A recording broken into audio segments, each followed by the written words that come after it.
Well, yeah, it's what's up. I was typing, so now I'm done typing. I'll just start the mic rolling. We're live. It's what's up. And I'm going to warn everybody that hopefully the episode is short, or it's going to be... God knows when it's going to go up, because it's 7:30 at night here, and I'm already a little bit sleepy. I ate dinner, so I feel energized, but still, I really hope it doesn't take 3 hours. I was actually going to play some Fall Order today, but I've been sleepy. But we should... Well, actually, hold on, let me... we're about 30 minutes in. Really quickly, I can give the Patreon spiel. Hold on, I gotta do the whole thing now. I gotta remember my order. I would like to remind everybody that this episode is brought to you by our patrons like Aga Comics, Qua, Jeremy Vasquez, Kylie Dent, Nestor Flores, Rogue Robin, Sodasano424, and VideoGamer75. And if you like what we do and want to see us do more, you should consider supporting us on Patreon. You can access episodes early and lots of other goodies, and it would really help us out. And apparently Robin wanted me to actually go ahead and say their name now, because it was interrupting my flow, and I'm like, okay. Adding a new name's going to interrupt my flow for a little bit, too. But I'll work on it. I had to rehearse that, actually, to remember my alphabetization. All right, wow. I managed to faff almost the entirety you were gone. Awesome. Did the Patreon intro. Nice. Though I don't know if you probably didn't hear it because you were probably dead, but I mentioned Robin's name this time because they told me to just go ahead and say it. And I was like, okay. I think they actually mentioned that before at some point, but I don't know. Yeah, it was way earlier. But whatever, since I missed it. Ah! Oh, it got me in the eye! No! Oh, it burns! Of course it does. Hang on. Hang on. Hold on, everybody. Hold on. Fuck. It's okay. Like, you can swear all you want. We're like a minute in. Okay, I'm okay. He's alright. Do you need the eye wash station? No. No, it's fine. It's not gonna break. It's fine. I don't know, just... It feels weird to get carbonated drink into your eye, okay? Yeah, it tingles. Still tasty, though. Yeah, so, sorry. I ghosted and then was immediately killed by an energy drink. R.I.P. Monster. Mm-hmm. So, as you probably know, this is What's Up, and this is our first What's Up of the year, because last week Omega was dying. And still kind of dying, from what I understand. Yes, I'm still a little slippers. A little slurs, as he likes to put it. He might be a little punk drunk, so we might get to see some interesting sides of Omega today. Unfortunately, this means that Lucky's probably going to be the one who has to do the lead off a lot of the talking today, so I hope everyone enjoys this little switch. Yes, I have been sick. I said this in the Let's Talk FGO, which came out today. Mm-hmm. But that's why there was no What's Up last week, because, like I said, I think my body held it together until we did the first episode of the year. Then it was like, okay, you can go die now. And I was like, okay. Yeah, I've been basically checking in every couple days, like, hey, Mega, how you feeling? He's like, dude, okay. Today, he was all like, I could do it. And I'm just like, yeah, sure. And he's like, yeah. Yeah. Thankfully, I'm a little sleepy because I was up later than usual trying to make sure the episode got out. And even then, there's some patrons being a little sketchy with me. I think I need to, like I said, the next time they send me one of those lovely little emails about, hey, you want to give us some feedback? I'm going to have some words. You're going to be direct. Can I get some consistency? I have some specific issues I'd like you to look into. Thanks. As our Patreon continues to grow. But yes, we should probably start with why we're basically having an episode today. Yeah. So yeah, go ahead. So we got a few things to talk about. One, which kind of slipped by me by accident, is the Crunchyroll is having their anime awards again, and the selections are a little surprising. Also, and we love to milk the anime awards for a incredibly clickbaity episode every year. Yeah, we do. Or two. Or 5? Who knows? Well, we'll do one. We do one for nominations, and then we'll definitely do one for actual awards. So you get a minimum 2 out of this. Minimum. Yeah, and so last night, because you were streaming after we recorded Let's Take FGO, and somebody brought it up, and so you were busy, and I was like, I'll go check him out. And I came back like 5 minutes later, and it's like, wow, Lucky's going to be able to talk way more about these awards than I will. There are a lot of categories I straight up did not vote on because I'm like, I didn't watch any of these. Yeah, you've been real low on the anime watching. Yeah, in the later half of the year, I did not watch a lot. And obviously, the year has just started, so I'm like, fuck, I got some shit in my queue. Am I ever going to catch up on that? We'll see. Maybe later I'll talk about binging a lot of NCIS. I'm in the 3rd season now, in about a week. Yo. So, yeah. But, so, the awards. Well, like I said, you're going to have more commentary about this, so do we want to just do our usual thing and run down the line? Yeah, let's just run down the line. It'll be easier. Then we can talk video games, gotcha, all that crazy shit later. Okay, so, So I'm just like reading this stuff. You can just go to crunchyroll.com/anime awards and you can just follow along. So, at the top of the list, they're just starting off being vote for anime of the year. Their options are Carol and Tuesday, Demon Slayer, Zero Maidens in Your Savage Season, Vinland Saga, The Promised Neverland, and Mob Psycho 100 second season. Hey, so guess what? This is one of those categories where it's like, I haven't watched any of these. Yeah.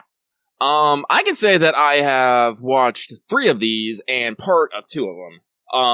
Literally, Zero Maidens and Your Savage Season came out of nowhere, and I'm like, what is this? I have no idea. Yeah, it's also not, like, I noticed that, good on, Crunchyroll for, it's branded as their anime awards being open. I noticed there's a big N on Carol and Tuesday, so I assume that's Netflix exclusive.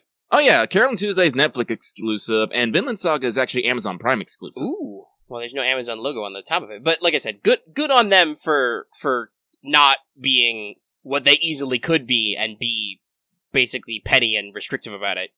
Yeah. The only reason I knew it was Amazon off the top of my head is because Amazon has this weird thing of how they do their preview images of half of it's the image and half of it's the title. So if you usually see it like that, that's usually a good indicator that it's an Amazon Prime title. It's weird. So, like as I said, like Carol and Tuesday is actually interesting because I binged that over my holidays. Like, I guess like it's been too long. I can't give like the best story about it, but I binged a lot of fucking anime over the holidays, like a lot. I was sad. I was depressed. I'm just gonna lay in bed, watch a fuck ton of anime. I watched like Girls in Panzer. I watched Carol and Tuesday. I watched K. I watched other things I just can't remember. Memory. What is that? And I'm gonna have to say, like, honestly, like Carol and Tuesday is definitely one of those ones that belongs to be on here, as well as Mob Psycho and Demon Slayer. Mob Psycho is just because it's like I said, all of them are really great in, animation, stories, character, music, all that crazy stuff. So I can definitely say good on them for there. Promised Neverland and Vinland Saga, as I said, I've watched a little bit of both of them. And as I said, they both look good. They both sound good. I've heard a lot of people talk about The Promised Neverland and how it amps up that creepiness and, basically, all these young children against these scary, scary adults. So, as I said, but the only one that's really the one that makes me go, what? Is Zero Maidens in Your Savage Season, because as I said, I know nothing about it. I didn't even know it was a thing. Maybe I'll look into it later. I think I might try and put an effort into maybe watching these ones that have made the list just so I can understand maybe why they're on this list. Right now, my vote for anime of the year is going to go to Demon Slayer Kimetsu no Yaiba. As I said, it's really fun. It's really good. Done by UFO Table. And it's great. But as I said, quickly you're going to start noticing an interesting trend here, and maybe a lack of a trend here as we go through these categories. As we move on to the next one, nominees for Best Protagonist. So, from here, we have Emma from The Promised Neverland, Hyakimaru from Dororo, Senku from Dr. Stone, Toru Honda from Fruits Basket, Saitama from One Punch Man, and Tanjiro Kamado from Demon Slayer. Again, like, honestly, I can't really disagree with any of these nominations. As I said, Emma in The Promised Neverland is... What's the best way to say this from what I have seen? It's a ride to watch, as I said. Hyakimaru, as I said, it's a path, you're watching this main character, like, go on a path of revenge and justice as nothing more than an interesting doll who can't even speak at the beginning. Seeing them come into their own as a character, even if it's not the best character, is delight. Who doesn't look, and like I said, so going over to Saitama, who doesn't like Saitama? He is pretty great. I haven't actually watched the second season of One Punch Man, but I could probably by the way, audience, and if you're listening to this, you can vote every day from, like, when did it start? I think the 10th? Yeah, until the 17th. So it's one of those multiple votes-y-doos. Yeah. As I said, Saitama is an almost completely unrelatable but relatable character at the same time. That juxtaposition between him being just an everyday person yet being completely invincible is something that everyone, enjoys. Also, which is just his faces. his facial expressions are so good. There are so many classy Saitama gifs out there. I, for one, am favorite of the one from the finale of the first season where just the guy's powering up and he's got the neutral face. Just okay. Yeah, that was Best Protagonist? Yeah, we still got a few more. We got Senku from Dr. Stone, which was shielded really hard by Crunchyroll, but it was alright. And for that, it has a couple of nominations, but it's not very pervasive. One pattern you will notice, we can go ahead and spoil, is Demon Slayer's on here a lot. Mm-hmm. And interestingly enough, My Hero Academia. The other interesting thing is My Hero Academia is not. No, I think they've only got one. Yep. Now that's a really good one. That's the next category we can talk about in a second. But and I don't know why. Is it because I think we talked about this last year when this came up, because there was a kind of a trend we noticed a couple years running, which was, hey, did My Hero have a season this year? Well, I guess they're going to get nominated and win all the awards because it's ridiculously popular. Yeah. But I'd have to and actually there's a past winners tab, but I don't know if I want to I don't know if we want to deep dive that hard on the Anime Awards, but we could. Nah. We can save it. But we don't really know how the judges pick stuff, so I don't know if there was Blow Black last year. I think I just said Blow Black. Where the judge panel got pressure to maybe not nominate series that got nominated and won awards in the previous years in some categories. You Maybe. know? We don't know. But as I said, it's refreshing, but also a little concerning to me. Yeah, well, luckily they've got, and heck, some of the, we're a couple weeks in, some of the really good episodes happened this year. So, because it was split into two cores, they could easily be yo, let's talk about some scenes from some other stuff. Yeah. Because that's the other thing, an important thing to remember about awards is if it's happening, the voting isn't end until the 17th, which means it was probably finalized sometime in December. Mm-hmm. They're obviously not accounting everything that's recent, Mm-hmm. That's another thing I don't think we know what the cutoff date is. I had a soda earlier. I'm a little burpy, guys. I'm same. So, back to what I was talking about, Senku. As a protagonist, he's interesting as, he's the absolute genius type, but, thrown into a stone world and has to start making basically modern day appliances and stuff using basically Stone Age technology. And seeing him put it all together with his abrasive attitude, good natured, is kind of fun. I like it. I wouldn't put him as best protagonist, but I can see why he'd be up there. I said, shocking no one, with Tanjiro Kamado. He's just a good boy who goes through a lot of bullshit and has to do his best. I mean, what else can you ask for? One that actually surprised me a little bit on this list was Toru Honda from Fruits Basket. Fruits Basket being a popular shoujo manga back in the 2000s. Even had its own, a 2-season anime. I think it was a 2-season. I think it had a 2-season. Well, basically they already had the manga and then an anime adaptation, and then they basically, what would you say, remade, I guess? No, it's a full remake. Yeah, full-blown remade the anime. Yeah. And as I said, again, watching the anime series reminded me how just kind of amazing a person Toru Honda is, just to basically take in all these things that's happening to her and just continue on with a smile, even though, she's lost so much and everyone around her is kind of having their own things to deal with too. So, let's see here. I would definitely say Hakimaru, Dororo, Dr. Stone, One Punch Man, and Demon Slayer probably leaned into the shonen categories, with Promised Neverland probably leaning actually more into more older stuff, I would say, because it is definitely not young stuff.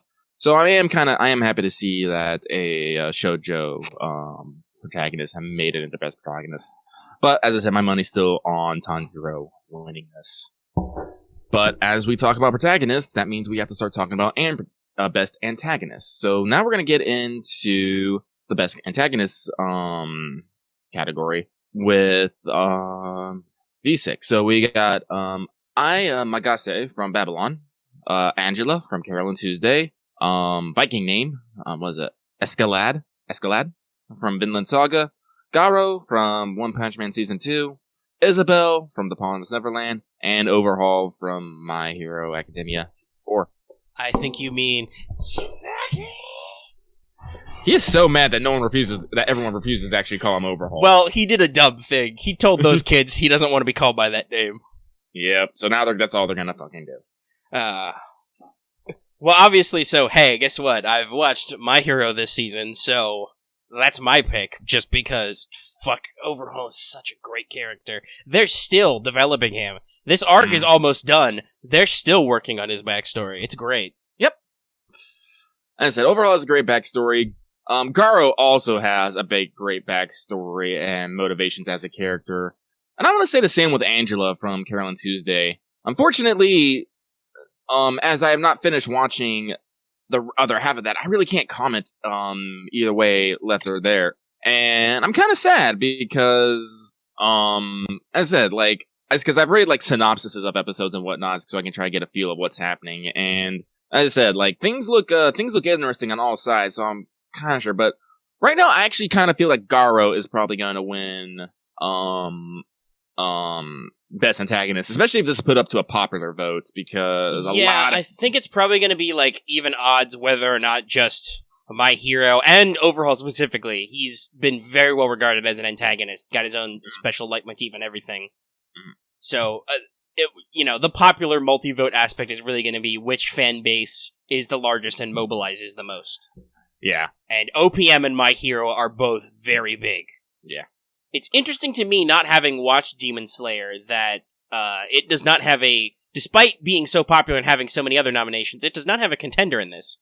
Well, that's because Demon Slayer is kind of, I don't want to say villain of the week, but, would it be more monster of the week kind of thing, where are antagonists not necessarily detailed characters, at least in the like so villains, far? like the only real big lasting enemy that's lasted in Demon Slayer is Muzan, who is interesting in his own right, but he's still, like, at this point in, like, the anime, because the anime hasn't covered everything, it's still very much an alien existence to viewers. Like, because literally, like, at one point, like, you see him, he looks like fucking Michael Jackson. Another point, he's a young boy. Third point, he's a woman. And you're just all like, who is this character? So, I can understand why because he would be the overarching antagonist for the series, and I can understand why they don't have him. Like, if there was, like, the only other real contenders would be some of the more memorable villains in, I wouldn't even say villains, but just more memorable demons, like, Rui, who was the big bad on the Spider Mountain.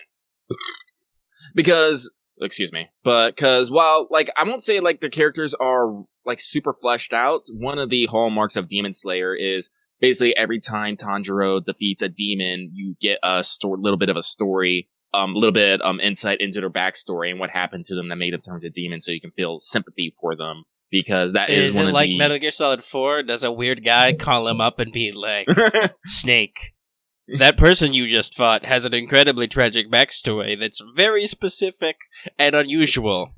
Yeah, no, it's kind of like that, except no one calls you up. It's just boom, flashback. It's kind of implied that Tanjiro, because Tanjiro is a character who understands that these demons are evil and they need to be put down, but he will not hate them for it, and he will forgive them and hope that, they can pass on in the future. And so, him sympathizing with the demons usually fall into a flashback of, like, why did I become a demon again? And that's shown.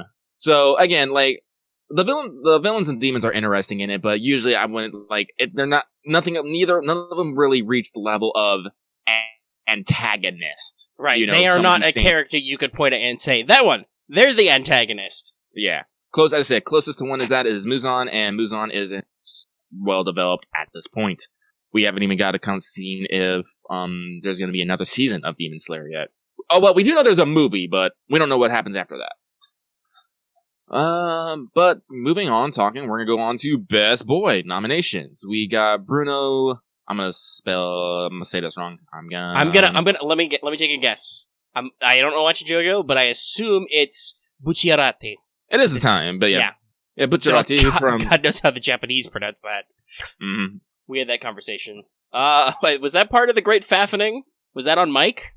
I think it was. It was. Okay. But then we got Hyakimaru from Dororo, Kanata Hoshijima from Astra Lost in Space, Nazuro Machio from How Heavy Are the Dumbbells You Can Lift, Shigeo Mob Kageyama from Mob Psycho 102, and Tanjiro Kamado from Demon Slayer.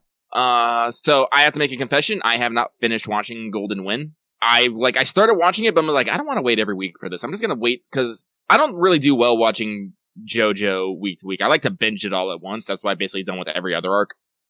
I'm gonna wait until Team 4-Star does all the arcs in 5 minutes, like they did the first one. Yeah. So I can't really say. Actually, and I have no idea who Kanata Hoshijima is because I have not even heard. I think I've heard of Astro Lost in Space, but I haven't picked it up, so I'm a little like, wait, I what? believe I heard it mentioned on account of a thing that's going to come up in a later category that our community was talking about. Yeah. Hyakimaru from Dodoro. He's I don't know if I can actually call him a good boy. I would call him if there was a category vote for best sad boy, he'd definitely win it. As I said, there's a lot of pain in that series. Yeah, I don't know if I want to. They have little videos for these, so I don't know if they actually explain the category. I would be curious what counts as best boy. Is it just a meme way of saying, "Hey, who's your favorite male character?" Yeah, I don't know. Because I know they have male and female popularity contests in Japan all the time. It's just I'm wondering, is this just our way of phrasing that? Yeah, I don't know. Nazuro Machio, I could definitely see he is kind of qualifies as best boy because as I said, just the juxtaposition between his body and his face is hilarious, and just how he explains things and is always helpful in there. It's one of those things that like, oh, you're a little weird, but hey, you do good. I don't know if my finger snap came across on mic. I didn't think about that. A little bit, okay. But then we get down to the two who I think are probably the best contenders between Mob and Tanjiro Kamado. As I said, Mob is Mob. It's just like Mob's like if you have not seen Mob Psycho 100 because you feel like a little weird about maybe like the animation or what the story or whatever it's about or just how it's weird, just put your doubts aside and give it a watch. It's great, and Mob really is the glue that holds everything together. Like his relationship with Reagan, interacting with other spirits, like his weird schoolmates, and him just being this kind of normal kid who just so happens to have really, really powerful psychic powers is kind of it's awesome and endearing. But as always, because Lucky likes to beat this drum, if I'm gonna make my best pick for best boy, it's gonna be Tanjiro Kamado. As I said, this kid, literally from day one, has been doing nothing but to try to save his sister to the point of, fighting a demon slayer with nothing but a hatchet as his sister turns into a demon. Fight everybody else, take care of her. He's basically put a bunch of burdens on himself and just keeps going with a smile and forgiveness. To the point that even, the demons that he fights, just like, why is this boy so warm and so happy? Like, I can't even. As they disintegrate. As I said, because of Demon Slayer and Tanjiro specifically, I have now gotten into the habit of quietly telling myself, "Gambare, gambare," because that is something that Tanjiro will do. As like when the chips are down, he's gonna tell himself to do his best, and by golly, he's gonna do his best. So clearly, he's best boy. He has my vote, anyways. Now, so one point of contention I have to ask here about like these categories: are they only limited to one entry per series? Because I have it all. It might be. I'd have to check. I feel like there was definitely a year, funnily enough, where I think My Hero had multiple Best Boy options. I don't know. Yeah, I'd have to check in the back. Go ahead. Oh, well, because speaking of Demon Slayer, I do happen to know that there is another Demon Slayer character who is wildly popular, especially over here in the West, and that is Inosuke. Basically, the boy who wears the boar head and runs around laughing a lot and being weird. Like, yeah, I'm gonna guess that because it really does seem like we said with like the way the nominations are handed out and how little My Hero this is. It feels like they tried to maybe limit kind of the obvious cross contamination, so that like maybe this year they limited it to only one nominee per show. Because they don't want it to be like, oh, gee, there's 2 Demon Slayer options in here. That would mean that Demon Slayer is double gonna win. Yeah. Or anything weird like that. We've talked about this a little off mic, and like I said, the conversation that got us going to record. Voting systems are weird. If I remember my little bit of game theory right, most voting systems have inherent flaws on some level. They are not a perfect simulation. No, they can't. Impossible to do, basically. Because even if you do, like, rote majority, then you have problems of, well, like, only 51% of people pick this. What about the other 49? Well, but then if you do, like, 2/3 majority, you can have problems where, like vote splits and stuff. It's not a perfect simulation of what people think. It's just a good way to get stats. Yeah. So, there are a lot of ways you could confuse the voting and make it even worse than just it's a rote popularity contest. Yeah, that's why I think Crunchyroll actually does a fair idea. I think a lot of awards, well, at least a the lot one that of I follow. modern pop awards, like the Game Awards, is similar. They have a panel that picks the options, and then the populace votes for them. That's like you're saying, that's a decent way to handle it because you get aspects of both. Because if you have just pure judging by committee, like the Academy Awards, the Oscars, then it's just what some rando old people in Hollywood think is cool. Which is why animated movies, they created a whole separate category so they could get animated films out of their Best Picture nominations. No, seriously, like, look up the history of Best Animated Picture in the Oscars. It's pretty blatant that somebody in the Academy didn't want cartoons to win Best Picture over refined high art films. Never mind that it was one of the Disney Renaissance movies. Was it Beauty and the Beast? It might have been Beauty and the Beast. It was one of the, like I said, the Renaissance Disney animated films, which are, like, really, really fucking good. So good that Disney is trying to remake them to recapture the magic, and it doesn't fucking work. Nobody likes those movies. God damn it, Disney. Calm down. Relax. Just pour more money into The Mandalorian. Yeah. Like, slight tangent. Actually, I need to ask you. Omega, did you go see Rise of Skywalker? Yes, I was able to see Rise of Skywalker despite the complicated nature of my holidays. Okay. Have you seen it yet? No, but, like I said, like, after we get done with the animes, we might have a talk about that because because, funnily enough, I have played and beaten Fallen Order, and you haven't, and... No, I only just ordered it after the holidays. Yeah, I haven't got around to it because I've been sick. I played a lot of fucking Pokemon, though. Hoo boy. We might have, like, this light Star Wars discussion later, because I have some thoughts. Yeah, we should have just a general, because Star Wars is in a very interesting place right now. I would almost say a good place. Almost. So, well, yeah, hey. That may spoil my thoughts on the film a little bit. Yeah.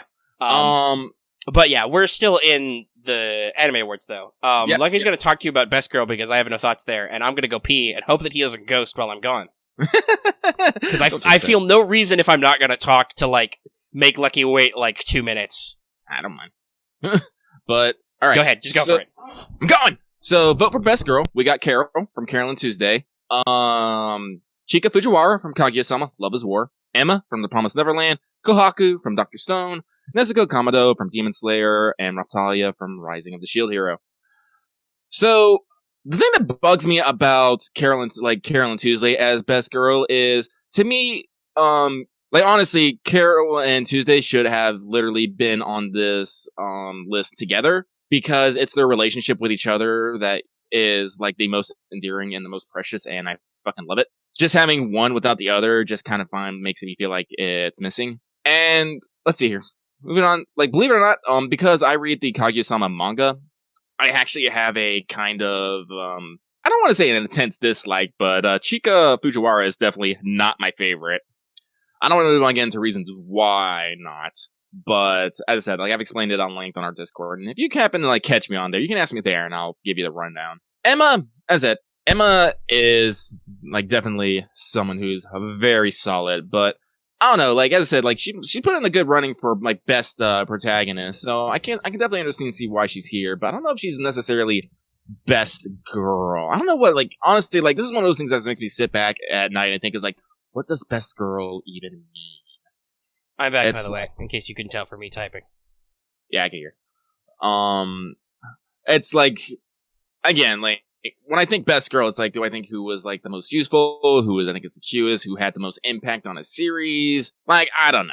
Well, to be fair, Emma's all those things, but I don't know, like, when I look at her, I don't get the knee-jerk reaction, that's best girl. Yeah, so, I don't know. Is it, sometimes there are questions which are just a gut check. Hey, is this the best one? I'm like, I don't fucking know, dude. I especially don't know with these, because, once again, haven't watched any of these. Might watch some of them in the future. So Kohaku from Dr. Stone is just a good, like, all around above average pick. She's cute, she's strong, she contributes to the story. She plays the straight man to a lot of just Nezuko gets my votes on points of absolute adorableness and funniness, though. Because even though, Nezuko is an interesting character, as literally through, the majority of the series, she doesn't speak. The most she makes is sounds through her bamboo, and she spends a lot of the time sleeping in a box. But in those rare moments where she does show up, she's always adorable, does something silly, or is kicking someone's ass. I'm like, nah, that's pretty fucking cool. I love it. As I said, there has been many Nezuko appreciation images floating around. Also, angry Nezuko in a box is one of my favorite gifts, and I actually need to make that a emote at some point. Yes, I know at least that Nezuko is very mimetic. So many Nezuko gifs and shots and stuff. Mm-hmm. Memes. Raptalia from Rising as a Hero is, I kind of put in the same category as Kohaku. She is, I don't want to say she's basically there to make the main character look good, but she's there to support the main character and be good at that in whatever form or function, to provide support. So just by the state of her character, she's best girl. But at the same time, when I see her, it's not I do get the feeling of, yeah, that's a best girl candidate, but not the best girl. I don't know. I do want to remind everyone that your opinions are valid. That's very important this episode. Yeah. It's okay to have feelings about stuff. You don't... Yeah. I think I wrote this in our expanded rules, because I was trying to work out a way to explain the let people enjoy things rule, and it was basically okay, listen, other people's opinions can't hurt you. They're not real, so you don't need to, weigh in and be I don't like that you have that opinion, whether it's a good or bad one. Just let it go. They can't hurt you. They're fictional. Yeah, so I just want to remind you know what I mean. They're ephemeral. Yeah. I just remind everyone, just because I say this one thing doesn't mean I am, absolutely correct, and you should feel incensed at it. What you feel about whatever nominees or categories is completely valid too. Right, and like I said, I haven't watched most of these shows, so I literally have no opinion. I'm I can't say anything because I don't know, and I don't like to try and form opinions based on just rough assumptions. I'm sure there's little clips and stuff I could watch, but I'm not gonna do that. Why would I bother that? I don't know these characters. Yeah. I'm not gonna try and know these characters in a 5-second clip. Mm-hmm. So, now we're gonna get into maybe a little bit more, bit more of a technical category with Best Director. We got a couple of these coming up. So we have for our nominees for Best Director, we have Tetsuro Araki from Attack on Titan Season 3, Kiyotaka Suzuki for Babylon, Shinichiro Watanabe and Motonobu Hori, for Carol and Tuesday, Yuzuru Tachikawa for Mob Psycho 2nd, Kunihiko Ikuhara from Sarazanmai, and Shuhei Yabuta for Vinland Saga. So the immediate two that stick out to me on this list is Carol and Tuesday and Sarazanmai. If you guys don't know this off the top of your head, Shinichiro Watanabe was the director who did Cowboy Bebop, Samurai Champloo, and Space Dandy. All of them were, two of those were big successes and even bigger successes in the West. I'm not actually sure how Space Dandy actually I feel like at the time it was popular, but because it was a more comedic series, it wasn't a standout, People liked it, they appreciated it, and I've definitely seen some of the, jokes and clips and stuff from it, the usual pop cultural osmosis, but it didn't have any lasting impact because it wasn't a drama. Yeah. Whereas, you start talking about Cowboy or Samurai Champloo, that's everybody knows of those, even if they haven't seen them yet. Yeah. And actually, let me pull up Ikuhara real quick so I can listen, because I forgot them. Ikuhara is known for his work on things like Sailor Moon, Revolutionary Utena, Maru, Penguin Drum, Yukikoma Arashi, and recently Sarazanmai. He's known for kind of being I'm gonna make a weird anime, it's gonna be weird, and you're gonna feel things, and people are what? So those two, immediately stand out in my minds, and I said, I've watched both of them, and I said, Sarazanmai was a trip, Carol and Tuesday was a trip. Unfortunately, here's the thing, like I said, I can't get into Attack on Titan. I don't know why. I don't know what it is. Even though, like, it has Sawano Hiroyuki music all over the place and has pretty good animation. I don't know what it is. I've always avoided it because everybody who liked that show, at least when it first started, was always talking about, man, it's so fucking brutal. Oh, these characters get destroyed. And I'm like, I hate that. I hate those shows. I hate anything that tries to be, like, edgy or shocking. I'm like, no, fuck you. Why would you volunteer me to watch something that's going to make me feel like shit? I don't know, like, I'm okay with that, but it, like, I don't know, maybe it was part of it is, like, people were like, you gotta watch, and I was all like, no, I don't. Well, yeah, that's another thing, is I am also like that, or I am hugely reactionary. Anybody who tells me, like, because we've talked about, for instance, how much we love the Dresden Files, it took me a long, long time. I think it was book 9 or 10 before I was finally on board, because people shilled it really hard, and I'm just like, whatever, can't be that good. Yeah. As opposed to my usual way of finding things, which is I do a random wiki walk on TV tropes, and I'm like, oh, dude, Grim Grimoire sounds cool. I'm going to buy that on my PS2. Can I get a remaster of Grim Grimoire, by the way? It's a great game. It's really cool. Love the aesthetics. Wasn't that Vanillaware? Yes. No. That's it was, yeah. Yeah. I believe that's the primary studio. Yes, it's that art style. Those kind of guys. Yeah. Yeah, as I said, like, as you say Grim Grimoire, I was like, that sounds familiar. I love Grim Grimoire. So, like, from a gut check, I'm gonna say probably Carol and Tuesday or Sarazanmai is gonna win. If I'm gonna put on anything, I want to say Carol and Tuesday. It's really good. The music's really nice, and so, like, the juxtaposition between the animation style and the music they use is really great, and it's real funny. The other three, like, as I said, like, Mob Psycho also, like, if there was gonna be, like, a third place, I feel like Mob Psycho would take that one. So, the director is responsible for basically the whole shebang. Like, they bring it together, they direct the animators when doing a scene, they direct the editing. Presumably they are either directing the voice actors or working with the people who direct voice actors and all that. Yeah. And, like, they're the ones bringing it all together. So this vote is really about, like, it's not for, like, the best anime, but it's like, so who on the staff had the best, the best technical vision here? Yeah.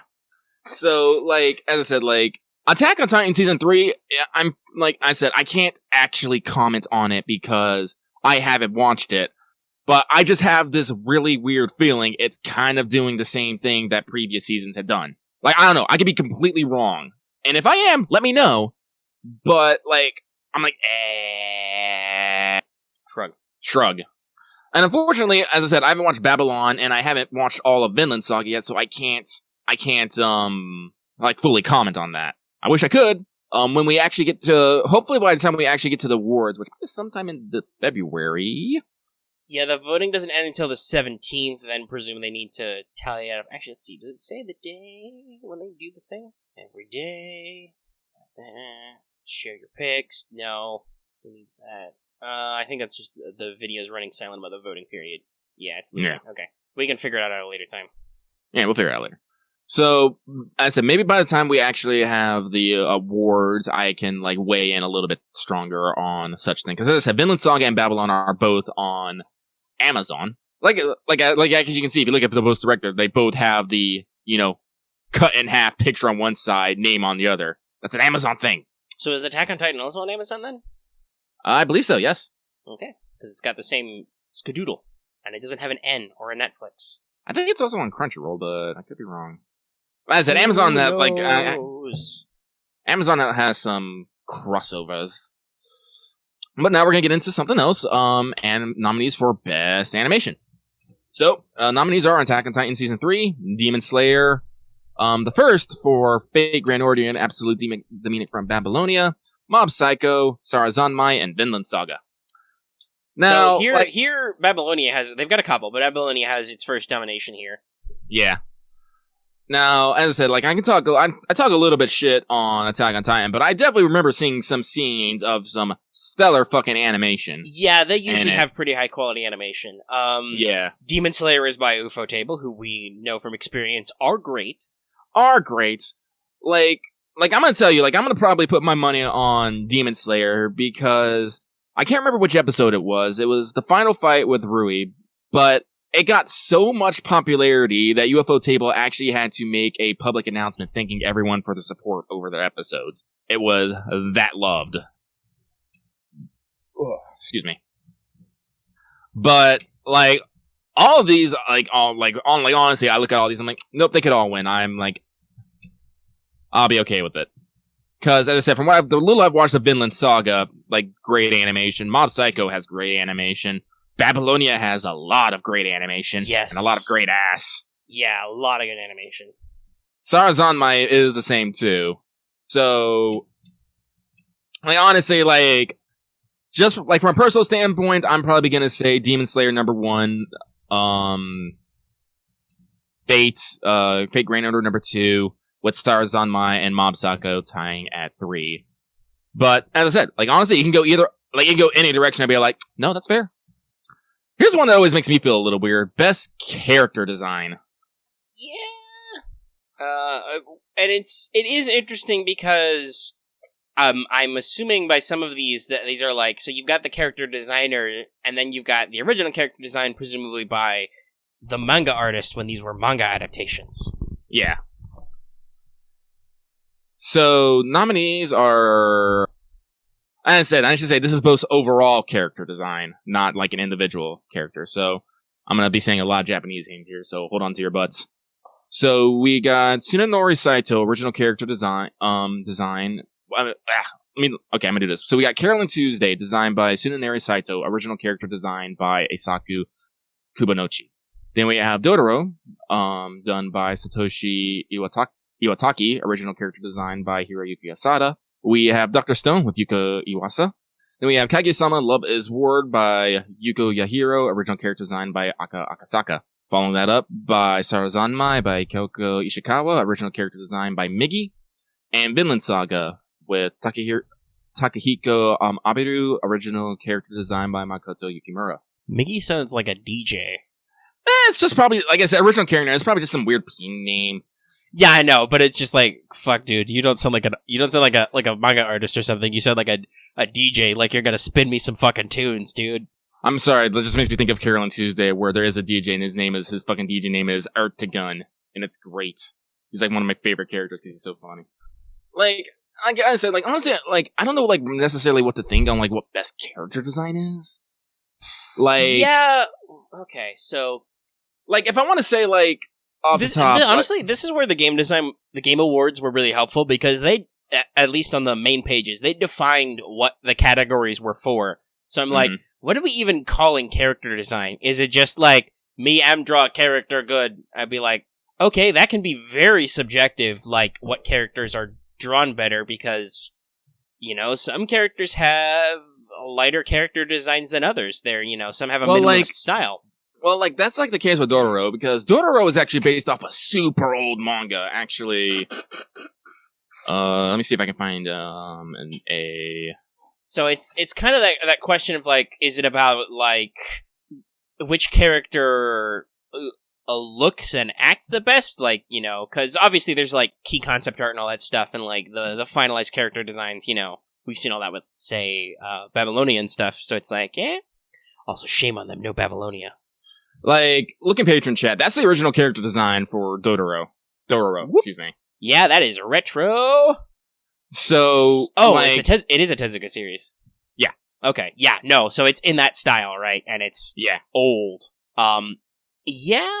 So, like, just based, like, off of what originally and what is now, I want to say Dororo because they put a lot, because they're saying this in Patreon. It's an adaptation, but it's a completely different adaptation because the series was never actually finished. Right. It's inspired by the original work to celebrate it. It's kind of like how I'm assuming it's kind of like how Megalobox worked, where it was like, this is obviously an homage to celebrate the historic work it's an anniversary of, but it's also in a lot of ways completely different. Yeah. So like my gut check reaction is to say Dororo because, as I said, they basically took something, looked at it, and it's like, all right, we're going to make this something new and something today, but we're still going to remember where the heck this came from. So, like, that's why I want to say, but, like, again, like, Sarazanmai, like, a lot, like, but also, like, Carolyn Tuesday's really, really good, Sarazanmai's really good, freaking Kaguya-sama's really good.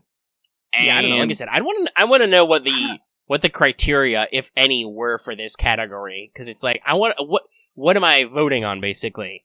Like, do you just wanted me to say which character design I like the best? Now that I can comment again, because obvious reasons. But still, it's like, I don't know. Yeah, and I said Bocchi, Dr. Stone actually, I don't know why they didn't mention Bocchi, because Bocchi is the artist for the Dr. Stone manga. That's whose style they're mimicking in the anime.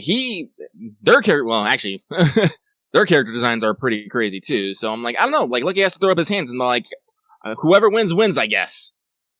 It's like, I have opinions and feelings, but I don't know if like they are actually pertinent to whatever they want to say. So we're gonna move on to best score. Hoo boy. Yeah, so, this is a slugfest. Yeah. So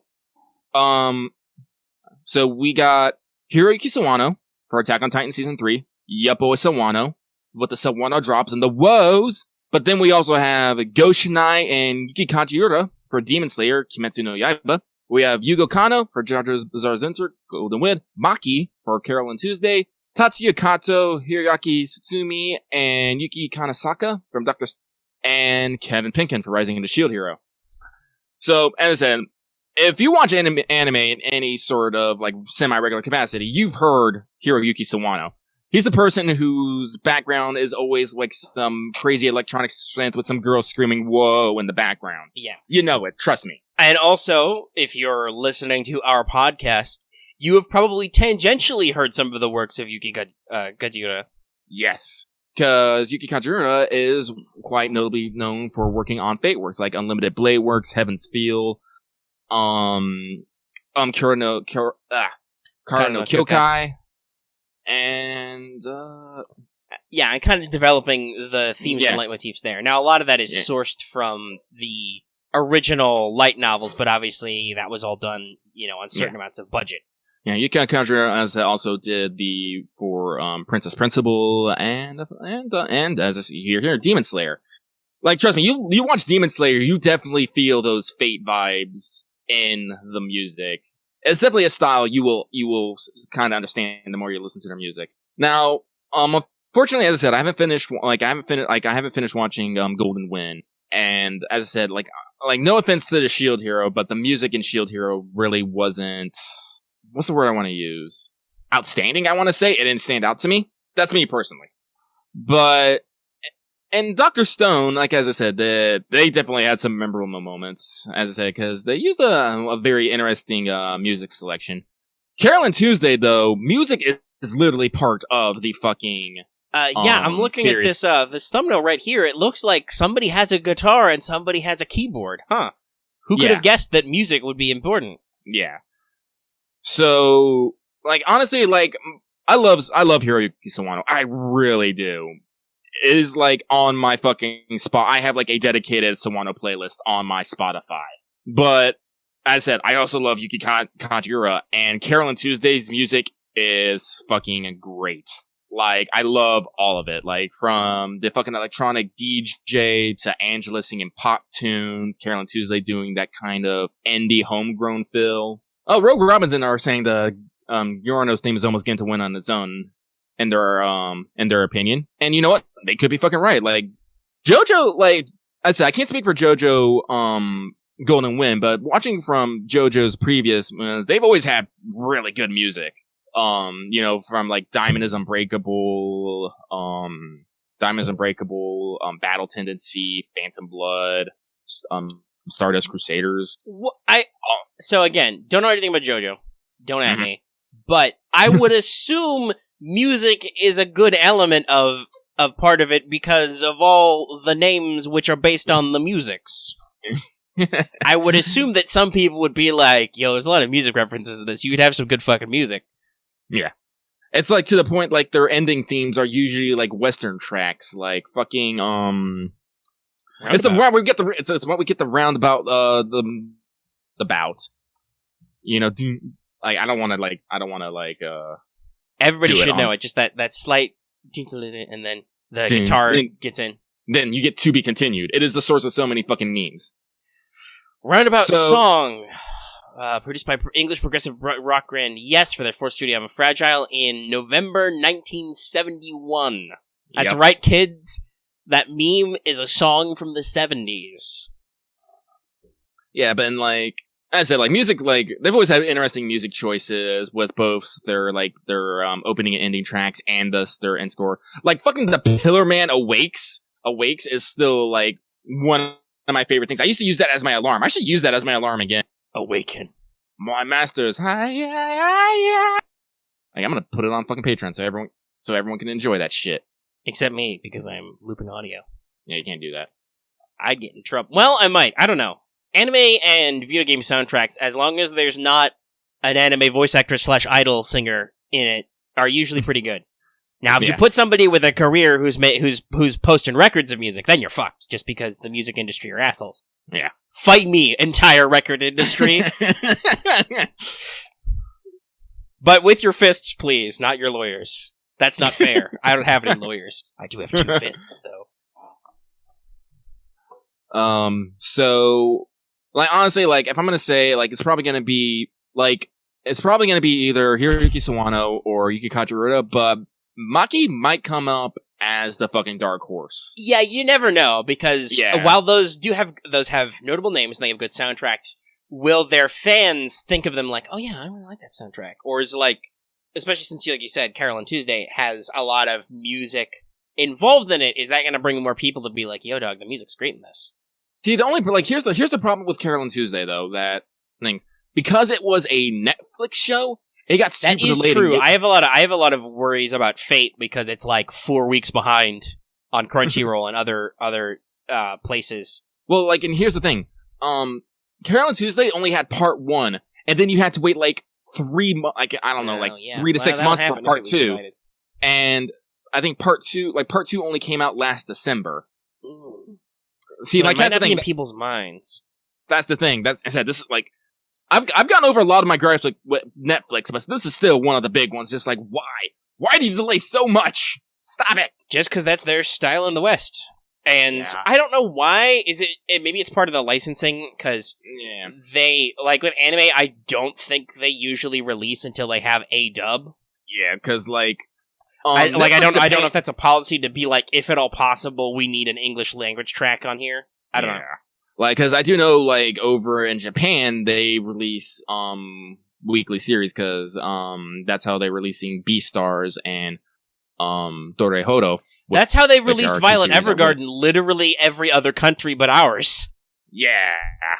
Which was a little frustrating. So, again, like, That's the kind of shit that's like, okay, Netflix, I literally have your service, you're just not letting me have it. I will conjure the black magic. Open that dark book. Let's do some witchcraft in here, because fuck, guys, come on. Yeah. What are you expecting? Come on. It was actually funny, like speaking of Beastars, the actual manga author for Beastars was actually shocked that the Western artist wasn't getting Beastars when everyone else was. She was like, wait, what?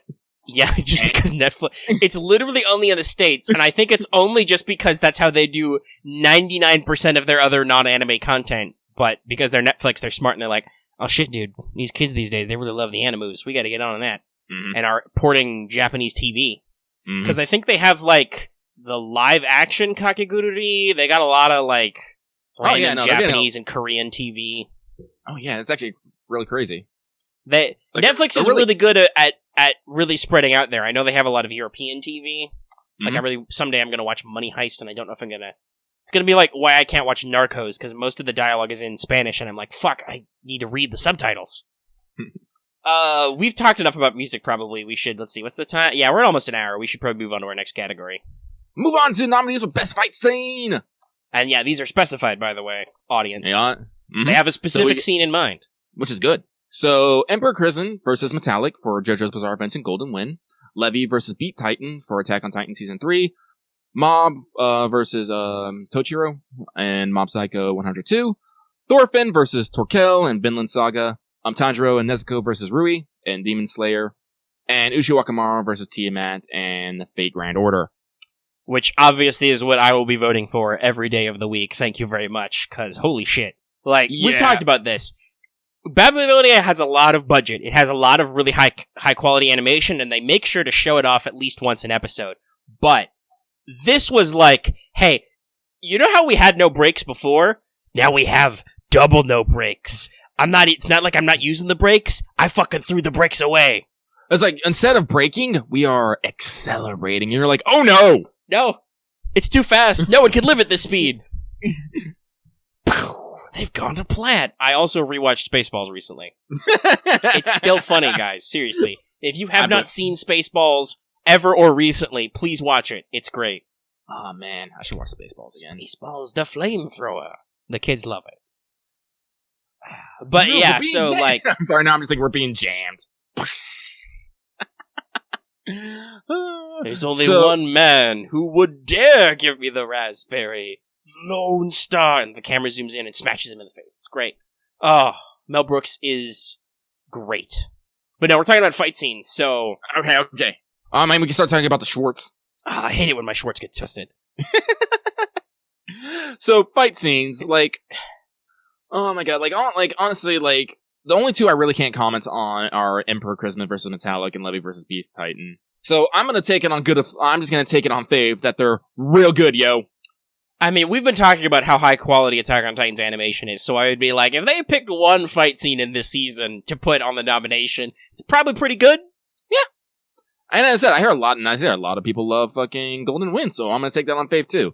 But even if like I said, also, similarly, I don't watch any JoJo. I know the memes about the fights and stuff. I bet they can pull out a pretty good fight scene too. Yeah. So... Like, but as good as everything else, like, to me, it's personally going to come down to Demon Slayer versus Babylonia. Because one is animated by fucking UFO Table. The fight scene that they're talking about is the one that got worldwide support that UFO had to say, thank you very much for the support. We're glad to have worked on this. Thank you for coming along on this journey with us. Mm-hmm. It was so next year, this is going to be won by the fight from My Hero that happened today, right? Because probably. Because, hey, spoilers, Deku trended on Twitter. Yeah, he did. Well, actually, like, I'm, like, you say that, but I'm also, like, we were actually talking about this. There's an upcoming arc that I didn't want to spoil. That's true. There's probably gonna be some more fights, because now I think they've got all their staff back from doing the movie. So they immediately, we talked about how, Ushiwaku versus Tiamat, they threw away the brakes. This was like, My Hero was like, oh shit, we left the brakes on. Hold on, let me fix that. And they, like, pop those fuckers off, throw them out the window. Like, we'll talk about that later, because Jesus Christ, dude. But still. Yeah, but, like, if not this arc, like, there's an arc coming up, which isn't as serious, but still has, like, a really, really solid fight in it that I'm hoping for. Honestly, I'll talk about it later. The scene in today's episode, Unlimited 100%, that's not even really a fight scene. No, it's not. A thing happens, and somebody gets destroyed, and it's great. Yeah. But anyway, yes. So, yeah, no. UFO Table is great. They're amazing at action. You know this if you're listening to his audience, because presumably you've watched some combination of Karano Kyokai, Fate Zero, and the Unlimited Blade Works adaptation they did. Mm-hmm. All of which have great action scenes and choreography. Yes, Rogan, I am talking about Gentle. Yeah, that should be the second half of this arc. Yeah. It should only be, because I don't think it's a spoiler to say. Well, yeah, it's not really a spoiler to say. Yeah, after this arc is the cultural festival arc, which shouldn't take too long, but it's still gonna have. We'll see. They've been doing, and I know some people have complained that it feels like they're streamlining the anime a little bit and not lingering on things, which I'm okay with. We'll talk about that more later. There's a lot of really good episodes of My Hero though lately. Yeah, there is, but. Like, as I said, like, I'm honestly torn between, on this one. Like, I want both Demon Slayer and honestly, if FGO wasn't on this list, I would probably vote for Demon Slayer just for mad respect for UFO Table. Like, actually, I know they do good work. Shit, you want to be able to... Well, actually, you wouldn't even have to watch it. I just want you to, like, hang on, let me see. Demon Slayer... Like, I don't think I watched any clips, because in my mind, I'm still wondering, am I ever going to watch Demon Slayer? Maybe. I don't know. Will I have time for that sometime? Who the fuck knows? Okay, hang on. Let me see if... Like, you won't have, like, any context for... Well... I assume you're just gonna pull up, like, the Sakuga Twitter and, like, show me some clips. Or frames. Something that reminds me that, like, today's... Yeah, just remind you to fucking... Yeah, I'll look at it later. Because, like, with today's episode of My Hero, I was like, shit, I want to frame by frame this shit. Like, that's how you know you've got a really good section of animation on your hands, when you're like, there's so much going on and it is so smooth and great, I want to, like, pick it apart frame by frame. Yeah, like, this ain't the whole fight, but it's still, like, a good part of it that people are like, oh my god! Yeah, that's always a big... Like, usually, Twitter trends are bullshit. They're almost always something dumb and political, or social media, or they're, like, sports-related, and you're just like... By the time you even click on a trend that you don't know what the fuck it means, it's all full of people just asking, I don't know why the fuck blah blah blah's trending on Twitter. So it's usually useless. But if something pop cultural, like a movie or especially anime, gets up there, you're like, oh, holy shit, this is like actually impacting the collective unconsciousness here. Like this is getting in there. Oh yeah. Well, that's why I was kecking when John I can't pronounce his last name. Bogea was trending the other day. I was like, why? Then I saw, I was all like, oh. Which one was that for? Do you think?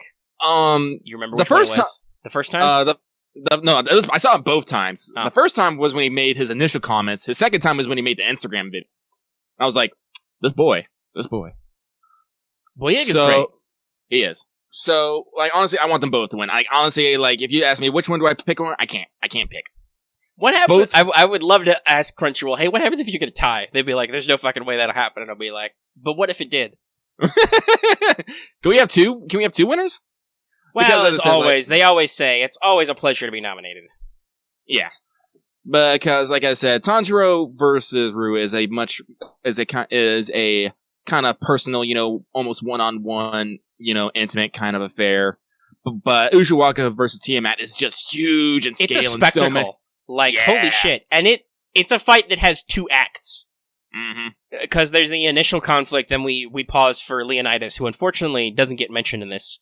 But honestly, they say Ushiwaka versus Tiamat. I'm just saying, so you mean the whole episode? Yeah, basically that entire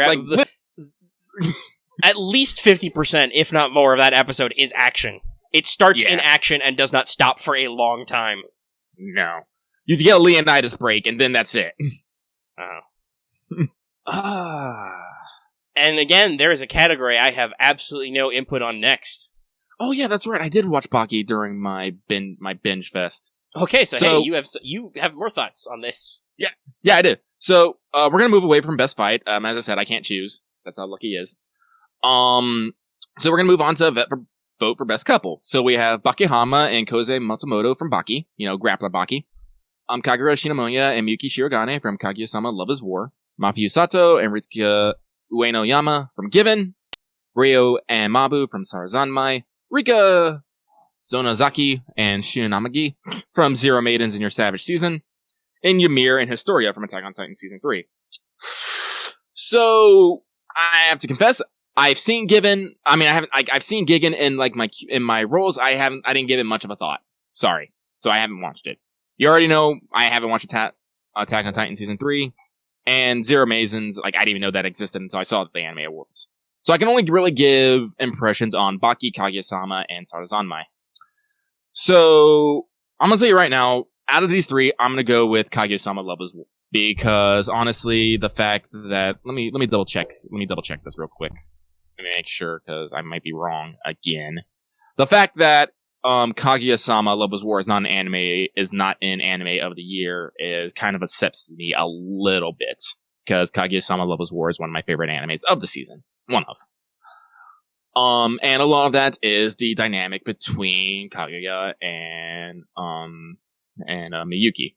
Because the whole basis of Kaguya-sama Love is War is these two nerds are in loving each other, but they're such proud creatures that they don't want to admit it, and they are trying to trick the other one into confessing first. That is literally the entire premise of the series. So it is fucking hilarious how awkward and adorable they get as they're trying to come up with these schemes for each other, all the while blushing adorably. Look at Omega. Look at the fucking just image of them sharing the umbrella, and it's. Oh no, I see the thumbnail. It's great, and I love it. And as I said, it's already got a season 2 announcement. I watched it, and I immediately binge read the entire manga, and I still I'm excited for I'm super excited for season 2, all that stuff. Maybe some of my ire is because I have read ahead, so I know what happens in the future. I know like the developments, what happens, character arcs and all that stuff. So I have a yeah. That's the thing you always have to be concerned about. Like you always have to make sure to double check your like manga bias. I think is a good way somebody put it earlier. Because like that stuff is upcoming, but it hasn't happened yet, and they are the anime awards, so it's like you gotta be a little careful. But like even like just like I said, I loved it a bunch that I went to go binge the manga, which I think is its yes, that's a great sign when you. That is the thing that has happened to me before, where usually when I was a kid, my process of elimination was, oh fuck, there's this new show that's dubbed. It's really good. I can't wait week to week for this shit. I'm gonna go online and catch up to all the episodes in Japanese. Shit, I've watched 500 episodes of Naruto or something. No, I don't think Naruto or Bleach was that far, but it was like over 100 for both cases when I decided to do that switch. I'm like, fuck, I'm caught up with Japan. How do I get more? I'm gonna read the fucking manga now. Like, that's the MO, is just, okay, we have to keep going until I can catch up. I don't do that a lot anymore, mostly just because a lot of animes are really, really good these days, so like I don't catch up on My Hero because I'm like, man, I really like the anime, though. Like, I like the whole experience of it, so I'm like, familiar with some of the stuff that happens in the manga and not with some others, and I'm just like, I could catch up, but I really, really like the anime, and I just like to experience it. Mm-hmm. You know? So, my gut check is I want Kaguya-sama Love This War to win, and it might. Because, as I said, unfortunately, like I said, half of these categories I don't know. I don't. Sarazan has a solid chance, but here's the thing. Rio and Mambu, you don't really get to see them a lot outside of the roles of being villains and doing sexy dances. They do a lot of sexy dancing. Actually, I gotta be honest. I'm kind of wondering if that's not why they're here. They might be. It could just be that because it's best couple. It could just be that they were a memorable couple. Yeah. Oh yeah, it's just called Dirty Copsing, and I will also post a vid of the scene I'm talking about. Like, this is like, you see them do this basically every episode. And it's a great animation sequence. It's really well animated. It has like rotoscopes. The song is great. Ooh, rotoscoping. But it's like, this is like the majority of what you get, besides like some few tidbits that you get in like late in the series. It's by Crunchyroll collection. That's great. So it's like, at one point I'm like, yeah, I can kind of understand it. While they might have the visual appeal, but do they have the full appeal of what they're going through? I don't know. Baki and Kozue, like, I'm not gonna lie, like, I kind of forgot that Grappler Baki existed. Baki has this weird thing of popping up random in animation, I should say, and just coming back. Like, actually, let me look. Let me see Grappler Baki anime. Type that in. Baki the Grappler manga. All right, so the first original video animation was 1994. Then it had one in 2001. Then it had one in 2016. Yeah, it's an interesting thing, because I have heard of Baki the Grappler before. I don't know anything about it, but I've heard of it before, so obviously it's existed for a while. Yeah. It's like one of those things. Oh, wait, no, that was the 2016 was the special. It only ran for 15 minutes. The series, that I was thinking about, the original net animation, was, 2018. So, there's a big leap in shows. Well, I've heard a lot, I've heard a lot of people comparing King and Ashura to Baki, but Baki's been around, like, a long... I gotta be honest, I read that and I'm like, so, that's like saying to me, I prefer floobles to gaboobles. I'm like, I don't fucking know what either of these things are. Yeah. I assume with Baki there's grappling going on, but other than it's all fucking, it's basically blood sports anime. It's blood sports manga, basically. You're gonna get a bunch of swole dudes fighting each other for one reason or another. But do they have robot punches? No, they don't. When is the second season of Megalobox coming out, by the way? Do we know yet? I don't know, but I do know there seems to have been an imitation of Jesus fucking Christ! Baki has 135 volumes! That's a lot of fucking volumes. It's been running since October 1991 to now. Fuck me. Jesus Christ. How is this... how has this artist not, like, exploded his hand or something yet? Please don't tell me it's weekly. It's in weekly Shonen Champion. Oh no! God, fuck. How? Oh man, I can't even imagine like working on everything that long, week to week. Jesus fuck. Yeah, it does have some time skips. Who knows? Maybe the guy took a break at some point. I don't fucking know. Yeah, let's see here. Let's say, like, I'm looking at the manga parts. It looks like it's had 5 big things. So it has Grappler Baki at 42 volumes, Baki at 30, Baki Hanma at 37 volumes, Baki Do at 22 volumes, and then another Baki Do with no hyphen in between them at 4 volumes.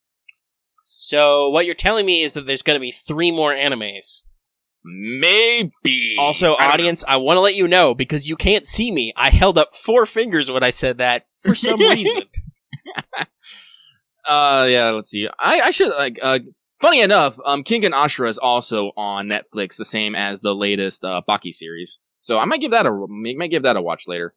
But speaking back on topic, the relationship between Baki and Kozue is interesting in this arc particularly, because Baki is a young fucking high school boy who thinks about tits sometimes, and he's into this girl. And a lot of I'm looking at his eye line in this thumbnail, and this checks out. Yeah. And, so it's him developing, his relationship while being in basically unparalleled underground street fighter, and her coming to gripes that situation. It's not every day that the guy you're interested has a fucking dad who's literally known as a living weapon, and who, like, basically beats up fucking giant underground people for prize money and, fame. And, gets horribly injured occasionally. It's a relationship dynamic that I find interesting and refreshing. And then at one point they actually do it, and there's this whole scene about them all like, this is kind of weird, but also kind of awesome. So I'm like, I can see why they're on best couple. I said I think it was a very important point in the arc at some point. So, yeah, and again, I can't talk about the other because I just don't know. I'm sorry. Yeah. I don't watch enough anime, clearly. Right. We're back. So let's talk about best VA JP. Yep. So unfortunately, Lucky has to confess, Lucky's not great at putting voices to names unless it's someone he is somewhat familiar with. And I can say right off the top of my head, like, only one of these names pops off in the top of my head. So I'm gonna actually do a little bit of Googling here while I look up some relevant names. But I'll read them. So for the best VA performance, JP, we have Mamoru Miyano, who played Ryo Niboshi in Sarazanmai. We have Sari Hayama, who played Shinobu Kocho and Demon Slayer Kimetsu no Yaiba. We have Yuichi Nakamura, who played Bruno Bukarati, however you say that, in JoJo's Bizarre Adventure Golden Wind. Yukine Satsuki, who played Ai Magase in Babylon. Yuko Kaida, who played Isabel in The Promised Neverland, and Yusuke Kobayashi, who played Senku in Dr. Stone.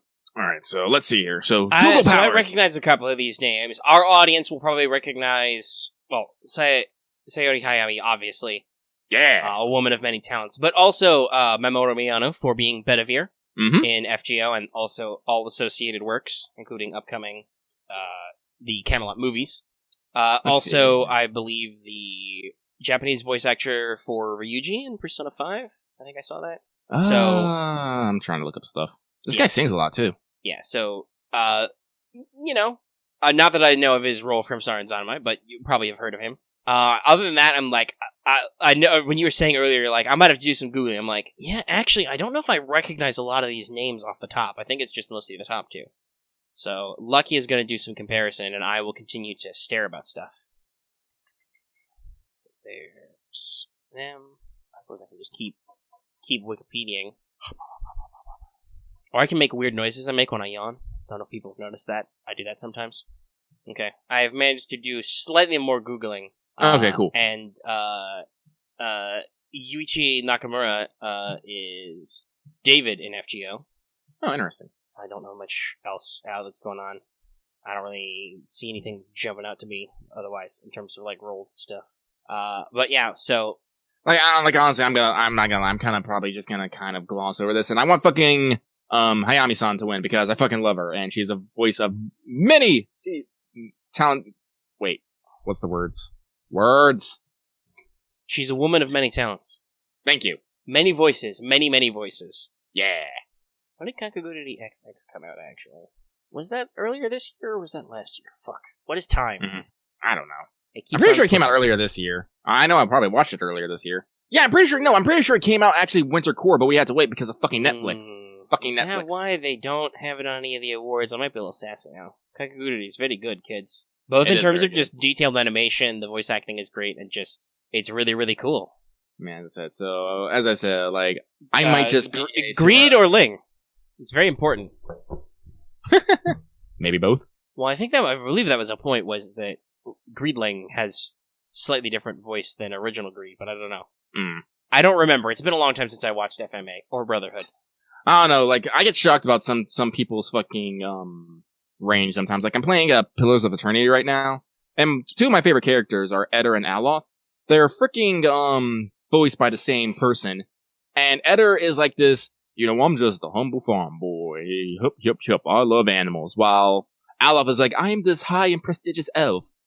Talking, I am a hand and fancy, and there's the same voice person. I'm all like, I would never fucking guess. Some people, like, sometimes you're like, that's, when you're playing Skyrim, and you bump into that one guy, and you're like, clearly, you're the same guy as that other guy. You literally have the same voice range. But other times, it's like, holy shit, dude, there's range. Like, you see that a lot in FGO. Oh, yeah. Like I said, this is, talking about VA departments, I said, this is purely a gut check. I see someone I recognize, I like their work, they are good people, I'm gonna vote for them. Well, I mean, so do any of these other characters that you've seen, does their performance stand out to you? Do you remember any of their performances particularly strongly? Like here's the thing, Isabel is, like I said, I can't talk about, like, Bruno and Isabel I didn't see a lot of. Rio didn't really stick out to me. I mean, his singing number was great, but that was it. I said I haven't seen any of Magase. Senku, like, honestly, I think Senku was actually a really good performance, personally. Because just the way he delivers his lines in just kind of this sassy, intelligent way all the time. It was great. So, like, if I was to pick, like, a number one and number two, number one would be fucking Shinobu, number two would be Senku. So, but other than that, I really, really can't comment that well.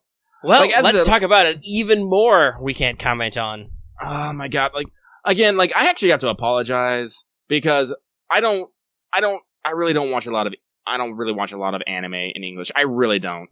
No, and since My Hero's not on list anymore, because I'm presuming those guys have won already, it's similar, it's rough. It's like, I recognize some of these names, because, I know Laura Bailey. Well, yeah, I know Laura Bailey's really good. I don't know how she did in Fruits Basket. Yeah, like Erica Mendez. Wait, yes, though. When was there a season 2 of Aretsuko? This year. Well, last year now. Yeah, there's a second season, Lucky. Did you not watch it yet? You should do that. Is it not on Netflix? No, it's on Netflix. It hasn't popped up for me. How dare! Interesting. Yes, there was a holiday special and there was a second season earlier this year. Yeah, no, I keep getting the ping for the holiday special. I'm like, I've seen maybe it's because you haven't watched that, and that's the next thing in the... Oh, I haven't finished it. That's probably why. I see. Netflix can be a little weird sometimes with like, hey, did you watch this yet? But yes, no. So there was a second season of Agretsuko, and hey, I know from experience because I've watched both seasons of that. Erica Mendez does a great job as Retsuko, and everybody should watch Agretsuko. It's good in both languages.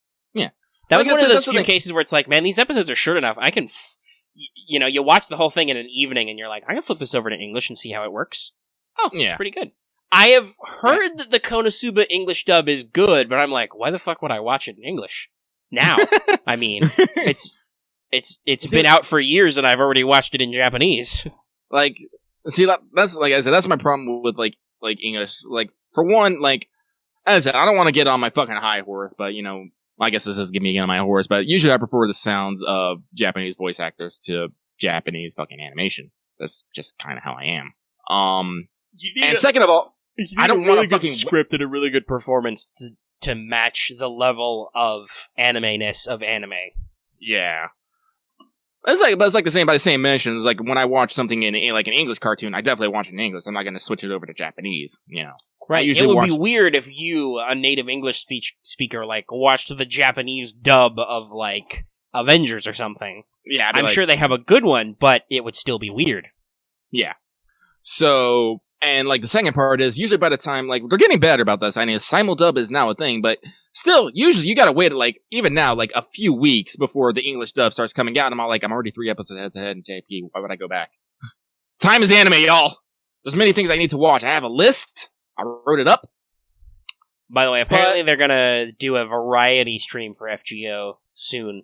Oh, yeah. Aren't they doing another double stream? Like, one's gonna be like a variety? Yes. The first one is the variety one. It's coming up in like 30 minutes as of the time of recording this. Don't get confused, audience. But then they'll have a later one later, so hopefully we'll see more stuff. Yeah, I hear that the later one will probably have news, and we can get excited because it's been news is news. Maybe I'll check it out. News is news. Oh, yeah. So that's Omega with your great statements. It was off mic, but I did a Metal Gear Solid ending, a game over when you ghosted. And I was like, yes, audience, I am a little punch drunk. What did you go, Lucky? Lucky! Lucky! And then I did the music. Dun, dun, dun, dun, dun, dun, dun, dun. Sorry, I got Metal Gear Solid on the brain now. But talking about, it's like, I'm like, honestly, like, if I had to pick, it would have to be probably between Erica Mendez, Laura Bailey. And I'm gonna say Laura Bailey. Yeah, Laura Bailey's just good. I know her. She's great. Yeah.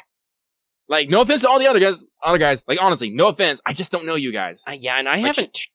A lot of people had a lot of thoughts and feelings about the latest NGE dub. Well, like I said, like, I'm not going to put that on the voice actor themselves. That's kind of on the script writing and whatnot. No, but script can definitely hurt a performance. Oh, yeah. Now, some performances can be really good in spite of a script, but sometimes it's like, yeah, no, it's a little... Mm-hmm. But we're not going to talk about that. No, we're an hour and a half in, and we've got like 6 categories to go. Should write a bit? I can expedite a bit. I'm going to expedite a bit. All right. So, Best Comedy. Nominees are Gretzko Season 2, How Heavy Are the Dumbbells You Can Lift, Isekai Quartet, Kaguya-sama Love is War, My Roommate is a Cat, and Sarazanmai. So, out of all these, I think the 2 strongest contenders are probably Gretzko Season 2 and Kaguya-sama Love is War. But How Heavy Are the Dumbbells You Can Lift and Sarazanmai come in pretty strong as well. My Roommate is a Cat, while it is funny, it is actually much more wholesome, good feelings than anything. And Isekai Quartet is an entertaining idea, but I think it kind of forces its jokes a little too hard just by the premise of what it is. If you guys don't know, Isekai Quartet is literally they take the characters from 4 different isekais and smash them together in a high school setting and see what happens. And a chibi animation style with, short episodes. So you're like, kind of works, kind of doesn't. But as I said, it's not when I think what's going to make me laugh at the end of the day, it's not that. Mm-hmm. So, as I said, me personally, as I said, Kaguya-sama, it would definitely been in my nominations for Love is War. I mean, for Anime of the Year. Yeah, and I voted to Gretsuko because I've actually watched that, and no, it's still funny, kids. Yeah, it's still so Gretsuko has its funniness because of how a lot of people can find it in everyday things, everyday life. It's and like when you this, she's a red panda, but oh my god, Gretsuko, I understand your life so much. Yeah. So, yeah, we will see. So this next category, we're not going to expedite because there's a thing I want to talk about that I alluded to earlier, which was our audience was actually a little kerfuffled. Some people in the community, because this category is called Best Fantasy. There is at least one science fiction title in here. So I had to have this conversation about, okay, so the lines between science fiction, fantasy, and even sometimes horror are really blurry sometimes. It's really hard to pin those down, especially if you are not leaning too hard into their settings. Like, okay, I'll ask the audience this, and Lucky, you can have your own opinions too if you want to chime in. But like, Star Wars, is that science fiction or fantasy? Both? Yeah. Anybody ever read John Carter of Mars? At the time it was written, it was very much a science fiction story. Now, it and a lot of other planetary romance works are way more akin to like sword and sandal fantasy than anything else because the science is completely gone. Like, Jules Verne works were, and H.G. Wells were science fiction, and some still are, but others are just like, that doesn't make any goddamn sense. The Nautilus doesn't work. That's not how that works. It's like... Well, like what I like when I think about to me, science fiction and fantasy are kind of one and the same because I'm always going to fall back on Arthur C. Clarke of any sufficiently advanced technology is indistinguishable from magic. Yeah, so generally what we call this super genre, because that's another thing. even if you split them up, science fiction and fantasy are very poorly defined genres. There's so much, like I said, like Star Wars, Star Trek, and then shit like 2001: A Space Odyssey might all be billed as science fiction films, but they're radically different. Yeah. And if you're like, but is horror also? Ever watched Aliens, kids, or Alien? Like those are space, but oh boy, man, especially Alien, Jesus. But so generally, the thing that is used is, this term was invented in like the 60s or 70s. It's credited to both Clarke and Heinlein, I think.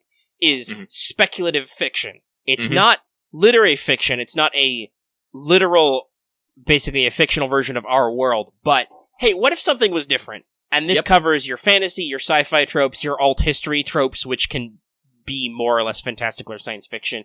It covers all your punk genres, your horror, all that stuff. It's just like, hey, but what if? But I said this in our Discord. I feel like, unfortunately, calling it best speculative fiction at the Crunchyroll Anime Awards would probably be a little too big brain for the casual anime fan. They'd be like, what the fuck are you talking about? So most people accept, because this is how your local library probably groups them, that science fiction and fantasy are kind of the same thing. You can call it best fantasy or whatever and lump your genre fiction in there. I mean, you're going to find them both under the fiction section, I mean. Right, and they're usually even grouped separately when because I volunteered shelving in the library for many, many years. Well, not many, but it was a couple of years when I was in my teens, so it was like forever. Did it twice a week for a couple of years, so it was a lot. But no, you usually find your kind of pop fiction stuff in a different category with a different little sticker label than you will your just general, like, mysteries and whatever. Because, well, yeah, it's all speculative and it's all slightly different, but the lines get really, really blurry. It's all kind of a giant scale that you might not understand the actual values of. It's kind of weird. But yeah, Alex, we're not even talking about science fantasy yet, which is a whole nother thing. But yeah, so the nominations. Nominations are Ascendance of a Bookworm, Astra, Lost in Space. I wonder which one we're talking about here. Attack on Titan Season 3, Demon Slayer, Kimetsu no Yaiba, Sauron Zanmai, and The Promised Neverland. So, again, I have not seen Astra Lost in Space. I kind of knew it existed in the peripheral, didn't really track. Apparently, some people think it's good enough to get a nomination, so maybe I should look into it.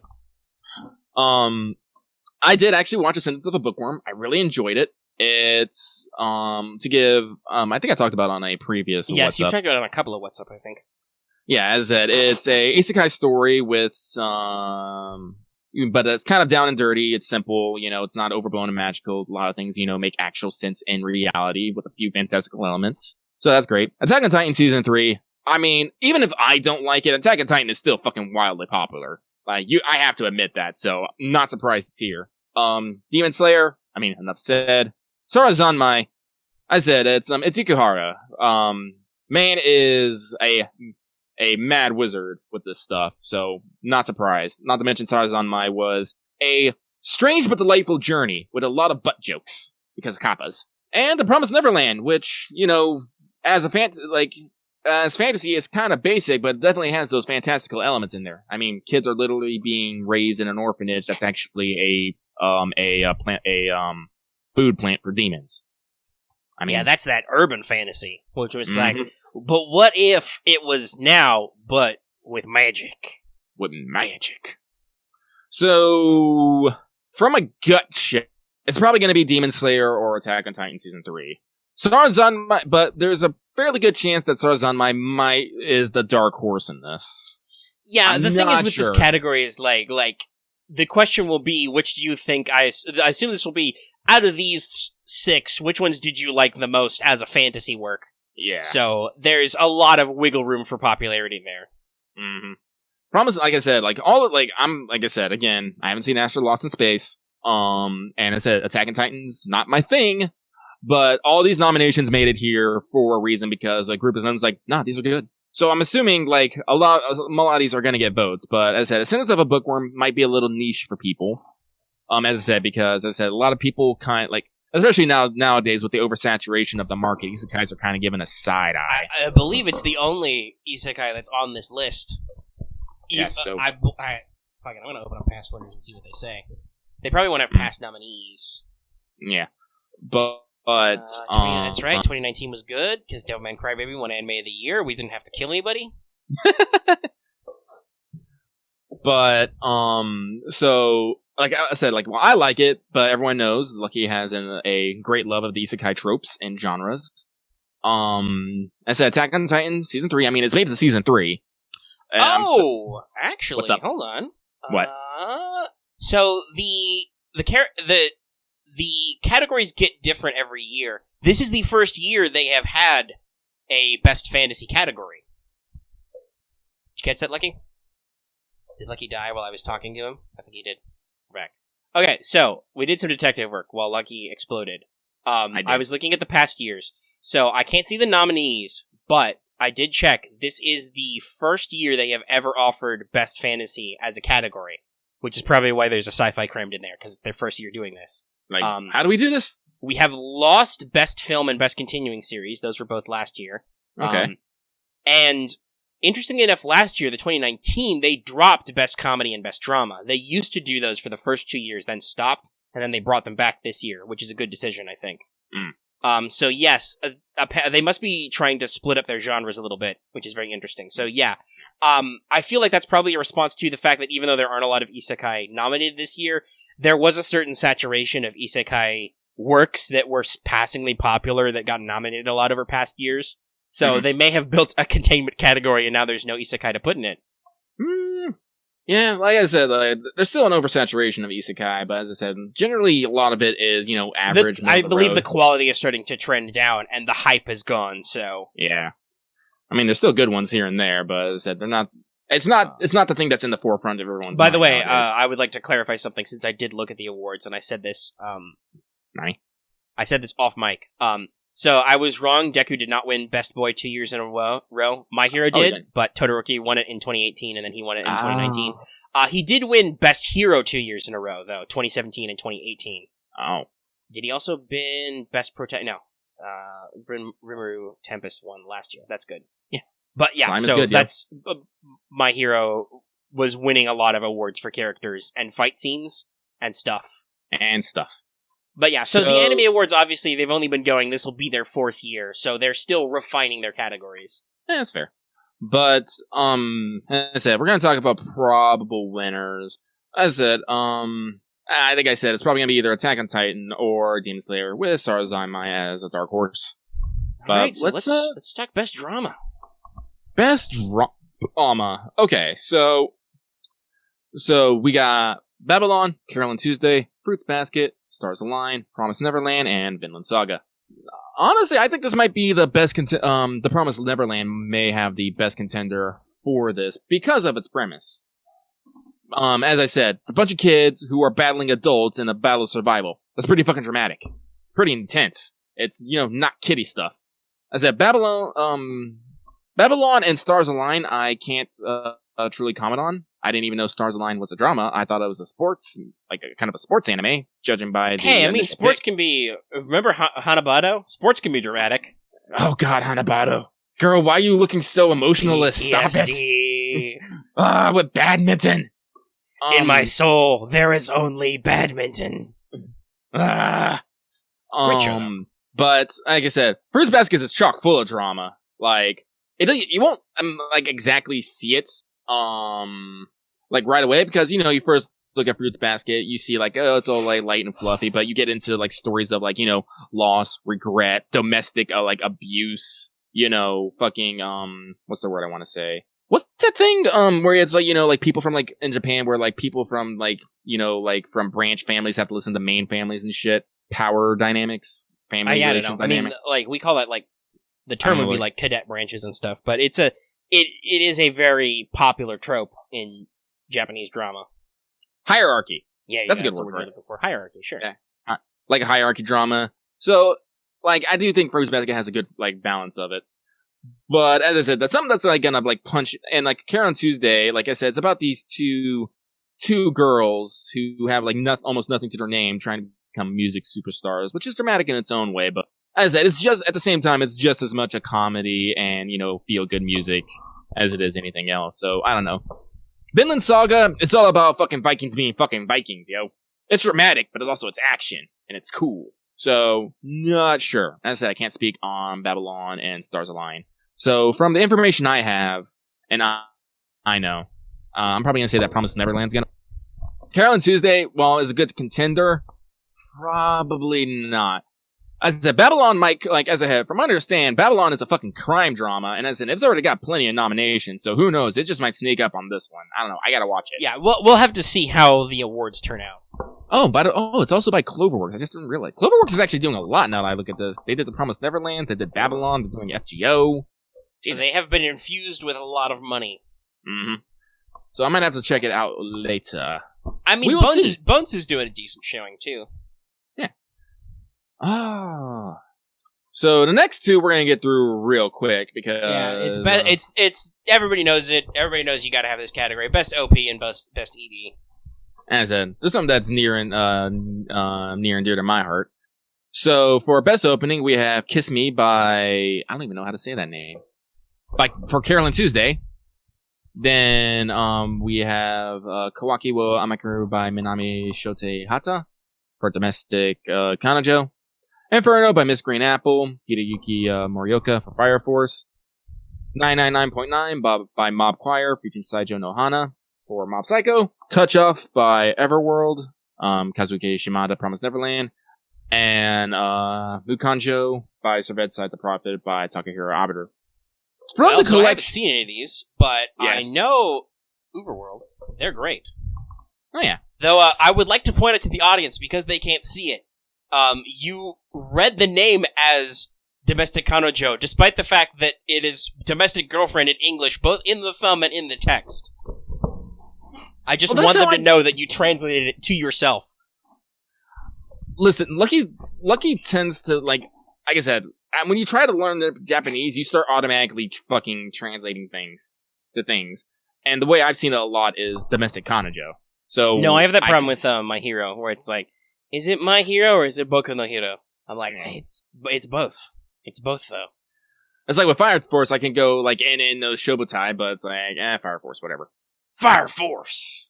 That sounds so American. I don't care what anyone says. It sounds like a fucking Dave and Buster's game cabinet from like the 90s or early 2000s. Fire Force. I have played a firefighting game in a Dave and Buster's before. So, as I said, this is another one of those ones which it is truly up to personal taste, and I'm gonna go with Inferno by Miss Green Apple because I love the first Fire Force OP. The first Carolyn Tuesday OP is really artistic and really lovely as well, but it doesn't quite punch me in the gut like Inferno does. The follow up on that one, 999 by Mob Choir is also really good because that is a fucking trip. But yeah, that's that. Now, best ending sequence. So, interestingly enough, 3 of these are the exact same fucking anime. We have Hold Me Now from Carolyn Tuesday, Veil by Kei Suda for Fire Force, and Torches by Aimer for Vinland Saga.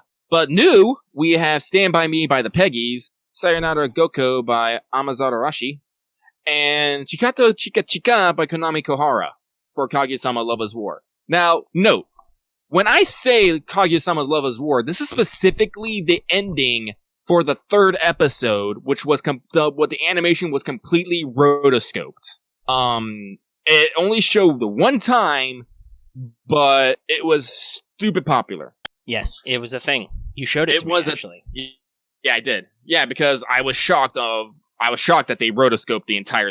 So, honestly, for me, this is a lot harder choice because, I said I recognize a lot of these fucking Aimer. I fucking love Aimer. That Hoisuke voice does 100%. But also the Peggies, who I fell in love with after their opening in Bunny Girl Senpai, which was Kimi no Se. They also did this, and their Stand By Me at the ending of Sarazanmai was amazing. I fucking love it. I also have a Peggy's fucking playlist in my Spotify.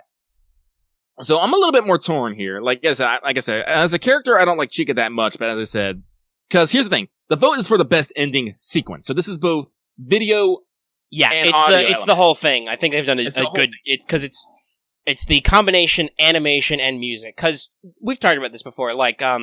For instance, last season of My Hero's first one, which was also by Everworld, a lot of people weren't necessarily sure they liked it, and I kind of agree. The TV edit was kind of poor. That song is really good on its own, but the TV edit is weird. It completely leaves out the epic sax solo.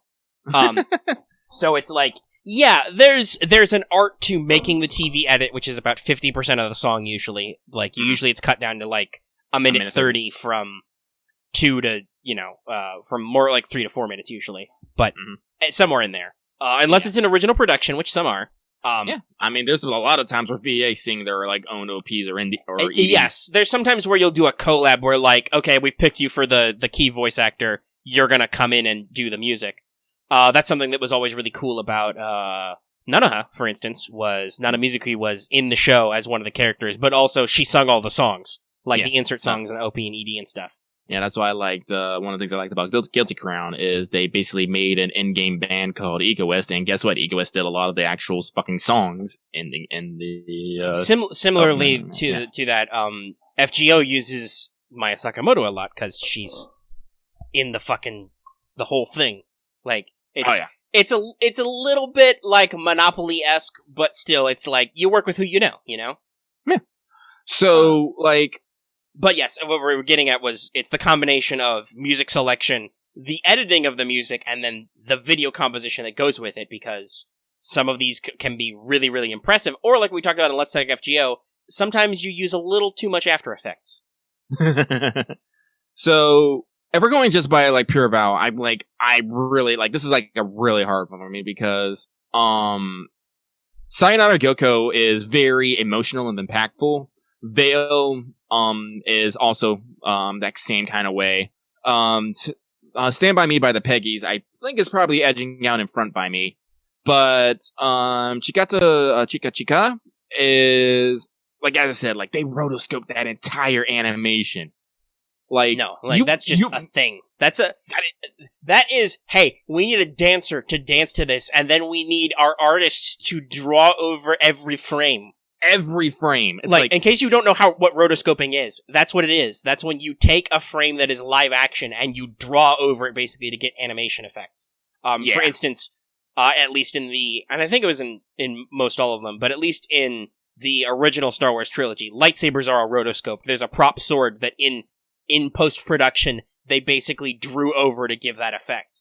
Yeah. And if you've ever seen a fight sequence that looks like really realistic, like Naruto did this a lot. I know they did this a few times with some stuff in Avatar. They literally take martial arts footage and draw the characters over it. Like, and that's how you get that high quality, realistic movement, because you're literally animating every frame of a person moving. It's impressive. So the fact that they did that for just an ending sequence, the whole sequence, even if it was just one episode, I'm all like, God damn. So, like, But, and again, Torches by Eimer, like, it's of Eimer. Like, I don't think there's been an Eimer song that I've disliked yet.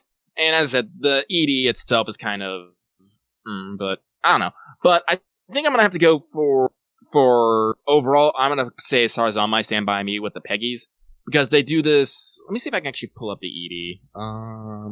Because they do this interesting thing where they overlay the characters into real life and use a lot of crazy light effects. I want to show people it though. Sorry, I was just thinking about music.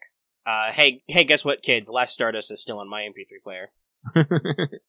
Yeah, there it is. So, patron chat, please check that out. I'm gonna watch it right fucking now. But like, as I said, I like the Peggies because it reminds me of fucking like 90s rock girl bands, and as I said, like, I am gonna have an eternal attachment to those days. Yeah. It only took us 2 hours to do this, Lucky. I like talking about anime, okay? No, that's fair, and that was what got us fired up to be here. So it was fair to talk about anime. Do we want to just transition into more anime and talk about My Hero? Yeah, we can do that. Holy shit, guys! 100%. Oh my god, I know a lot of people have been talking, the animation hasn't been as slick, it hasn't been as cool this season. It hasn't, it's true. Until, like I said, this episode, where they were just like, nah, dude, this is a big deal. And just... Oh, the variety show is going live, by the way. Yeah, it's live already, they're talking about stuff, but I'm recording, I can't watch it right now. I'm busy. I'll watch it soon. We have to stop the episode in an hour. They can't hold us here forever. But just, God, And I want to say something that was very good. So apparently the song with lyrics they used in the center was from the movie. So that's not technically new, but yeah. At least when I saw it, somebody posted it in Now That's What I Call before. It used the image from the movie poster, so I assume it's from the movie soundtrack. What, did they got Aoyuki? Sorry. On the stream? Yeah, I think so. Yeah. People were yelling about it. But that was a really cool moment. I loved the fact that they, not Overhaul's theme, but they kept using the villain theme that you've heard associated with, like, All for One and stuff in the background and the villains. They used that because they kept going into Chisaki's backstory, but they kept it up while Deku was up there kicking his ass, and I'm just like, this is a great effect, because it's, like, a heavy, dramatic theme, and, like, Overhaul does not stand a chance like this. No, he doesn't. Gets obliterated. Like, Deku literally goes from 0 to 100 in an instant. He does, because he realizes what he can do, and he says the most Deku thing possible. So I just have to continuously damage my body faster than it's being reversed. I'm like, that is the most Izuku Midoriya thing you could have ever said. You just said he it. Literally goes Super Saiyan Blue. Yeah, basically. He goes Super Saiyan. He goes full cowling 100%, and he's just like, oh, he does some great positive reinforcement with Eri, where he's like, your quirk is a blessing, it's not a curse.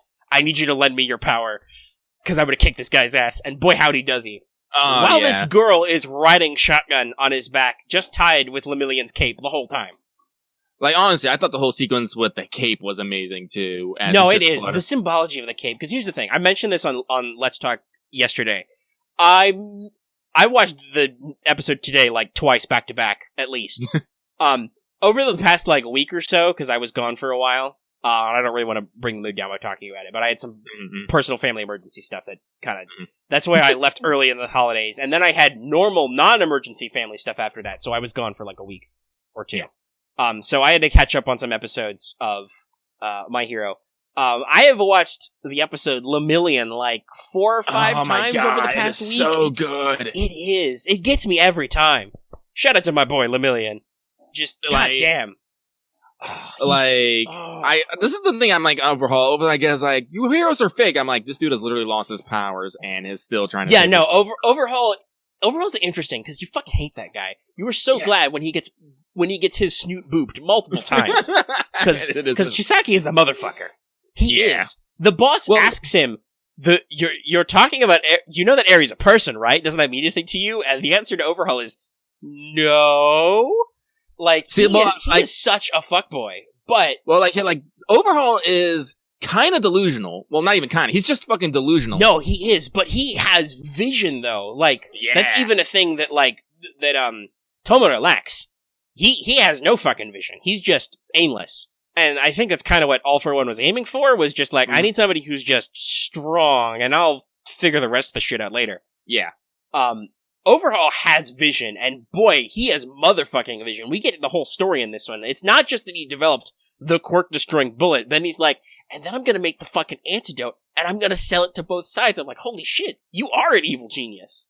Yeah. Like, basically, he's trying to say, he wants to bring the Yakuza back from... Right, he is going to, and he blabs about it a lot in the episode, he's gonna tear down the very foundation of this setting, this world. And, like, that's what he wants to do. He wants to overhaul the social order. But, so yes, he trash talks heroes a lot, because to him, it's like, these fuckers are disrupting our Yakuza ways. They're like, any asshole can be a hero. I'm gonna fucking upend this shit. What does he do?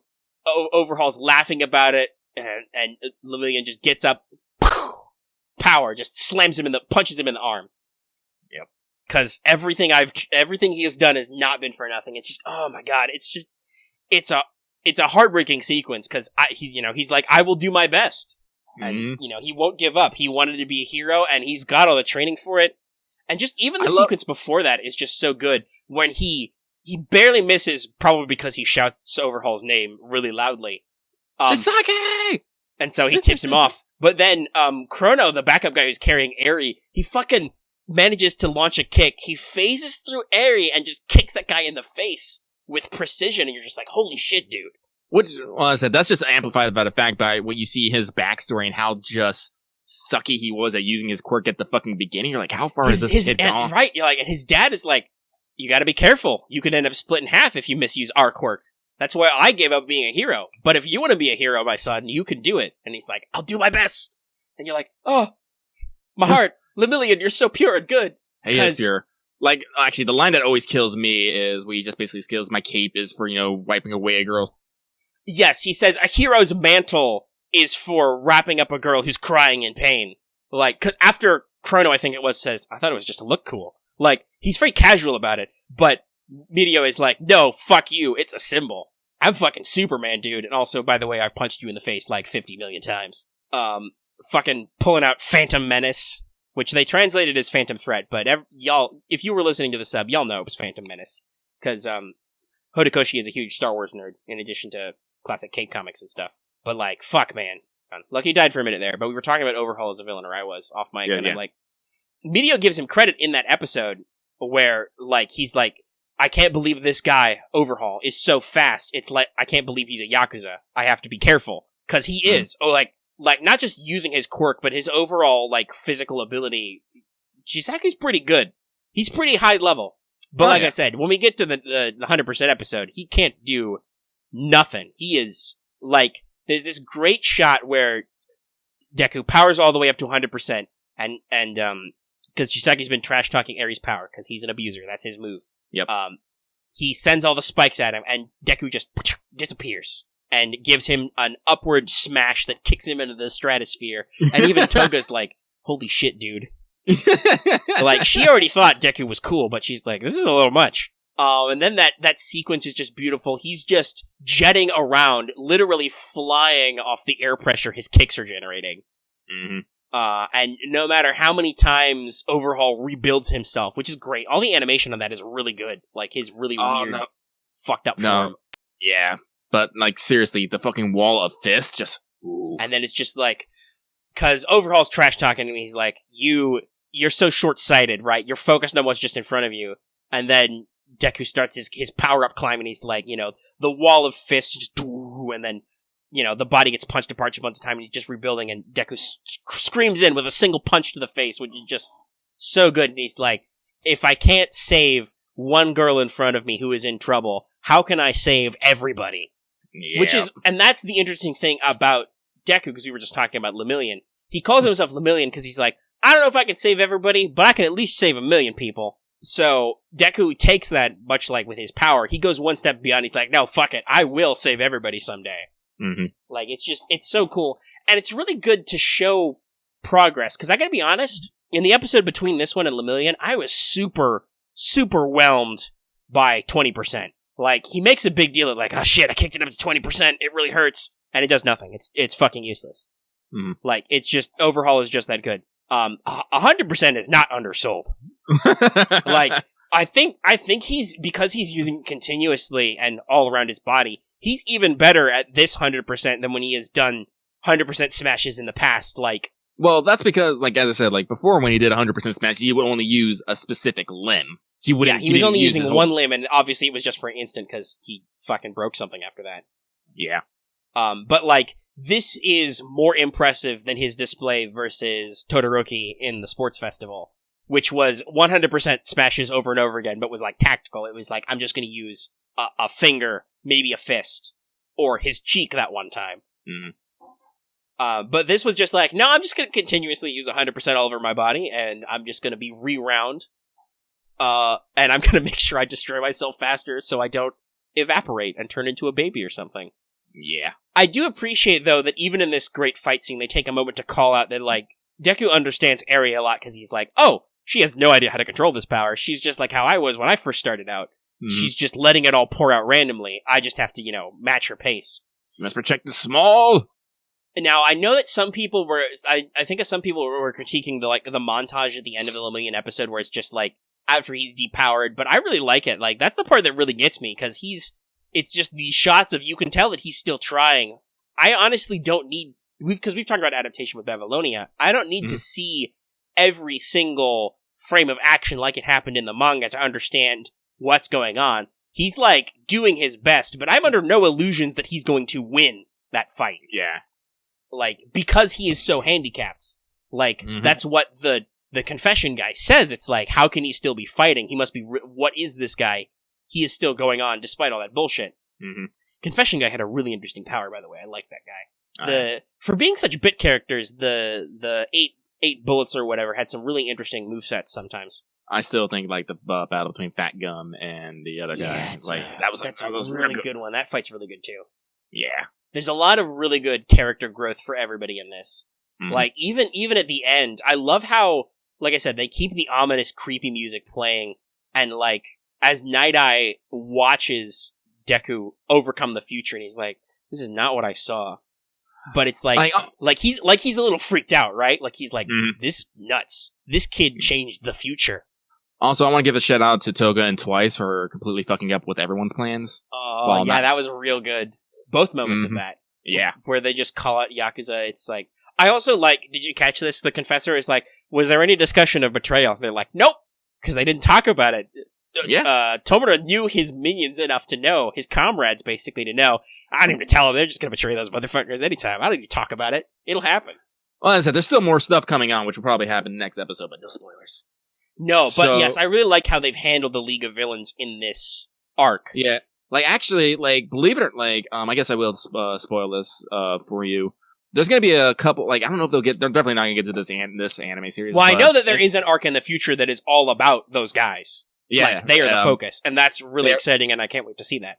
Yeah, so the League of Villains is definitely going to be coming into its own, but you'll start to see a hint of it at this, and I think it's pretty good because, as I said, like, you can definitely see that, like, Shigaraki has a plan somewhere in this. He's working on it. He's developing his instincts, right? Yeah. And I think, honestly, All For One has a decent idea, because he understands, obviously, that Tona's very childish. He's a bit of a man-child. He was not, because of his horribly, terrifically tragic family backstory, which I know some details about. Not like the whole thing, but obviously I kind of understand what's up with the hands. It is really, really bad. It's real fucked up. But you would expect that because he's got that power. Yep. Like, there was that whole thing, Eri erased her dad from existence. Whoops. That's the shit you gotta watch out when you get these high-tier quirks. Yeah. But, like, he obviously didn't, even All For One kind of babied him almost. Like, really was a soft hand with this kid, which is interesting because All For One is such a big deal villain who is not really merciful. He's a motherfucker. Like, he tries to get All Might a couple of times, like, emotionally or mentally. But he knows, I think, that, like, oh, well, going to prison, or I'm gonna die, or whatever. That's clearly the shock that Tomura needs to mature rapidly, because that's what he starts to do, is after All For One gets taken out and the Villain League is reduced in number, he's like, so I obviously have to grow up fast, and he starts to do it. You can start to see it in this arc, where it's like, oh, shit, I need to do stuff. And he built a very interesting relationship, because that's a thing with Overhaul. That's a good point of comparison. There's like a hair in my mouth or something. Because some people are like freakishly loyal to Chisaki because they admire his vision. Other people are just like, no, he's terrifying and weird and he has no chivalry, I hate him. But also he can literally destroy me, so I must follow him. And also is kind of holding the boss hostage? Kind of. Yeah. Like, that was a really telling moment where Chisaki basically breaks and he's just like, boss, you just don't understand. I'm doing this for you, so I'll fix you later after I've achieved your goal. But the boss is an old school Yakuza, and he's just like, no, dude, this is not what we do. This is not, because I love by the way, can I just say I love romanticizing the Yakuza? It's like one of my favorite things. Yeah, honestly, as much as, like, we say this, okay, so, yeah, because organized crime is usually bad people, but we've talked about this. Some of your best antagonists are villains with a code. They're characters that you can understand and kind of relate to. Yeah. And so Yakuza are like that. They are built as a social organization with rules and hierarchy. So kind of seeing him as, sure, he's a little bit of a dinosaur, the old man, the old boss, but he also, that's, I think, almost how these Yakuza organizations survive, is because they have a bit of a code. They have kind of an understanding going on. Like, they get kind of how that should work, and that's the thing with Overhaul, is like, he doesn't. He just has his vision, and he just goes for it. And it's probably because of his power. Because he can just, at a touch, take something apart and put it back together. And just be like, I'll fix it. He's so casual. Like, when in the shot before he absorbs the huge guy, the swelling guy, who's a creepy pervert man. Ooh. Yeah, that was a little weird. I was like, whoa! This, not that I needed to not like this guy anymore because he's a villain, but that was a fast turn for me being like, oh, well, hey, guess what? I'm not sad that he's fucking dead now. But when he's walking up to that guy, Overhaul just casually fixes one of his arms. Just bloop, bloop. Okay, my arm's back. I'm like, ooh, you're just so unsettling. Mm-hmm. Though also I do appreciate that he broke that arm because Deku just accelerated to 100%. Like, that's the really funny thing about that sequence when it just goes quiet, is just, oh, that was just Deku accidentally accelerated with his foot. Like, that wasn't even an intentional. He was just, oh, well, I've caught Eri and I'm gonna escape with her. I'm just gonna accidentally use all my power. Whoops.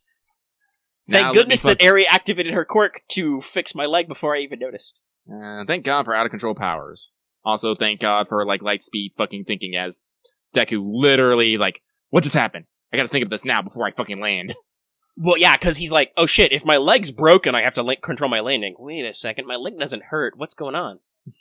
And then, as you know, Overhaul kind of explains stuff to him, he's like, oh, I get it. So she's reminding me. What if I fast-forward myself, basically?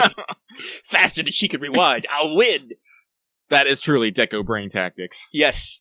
There's no small brain or big brain, there's just Deku brain.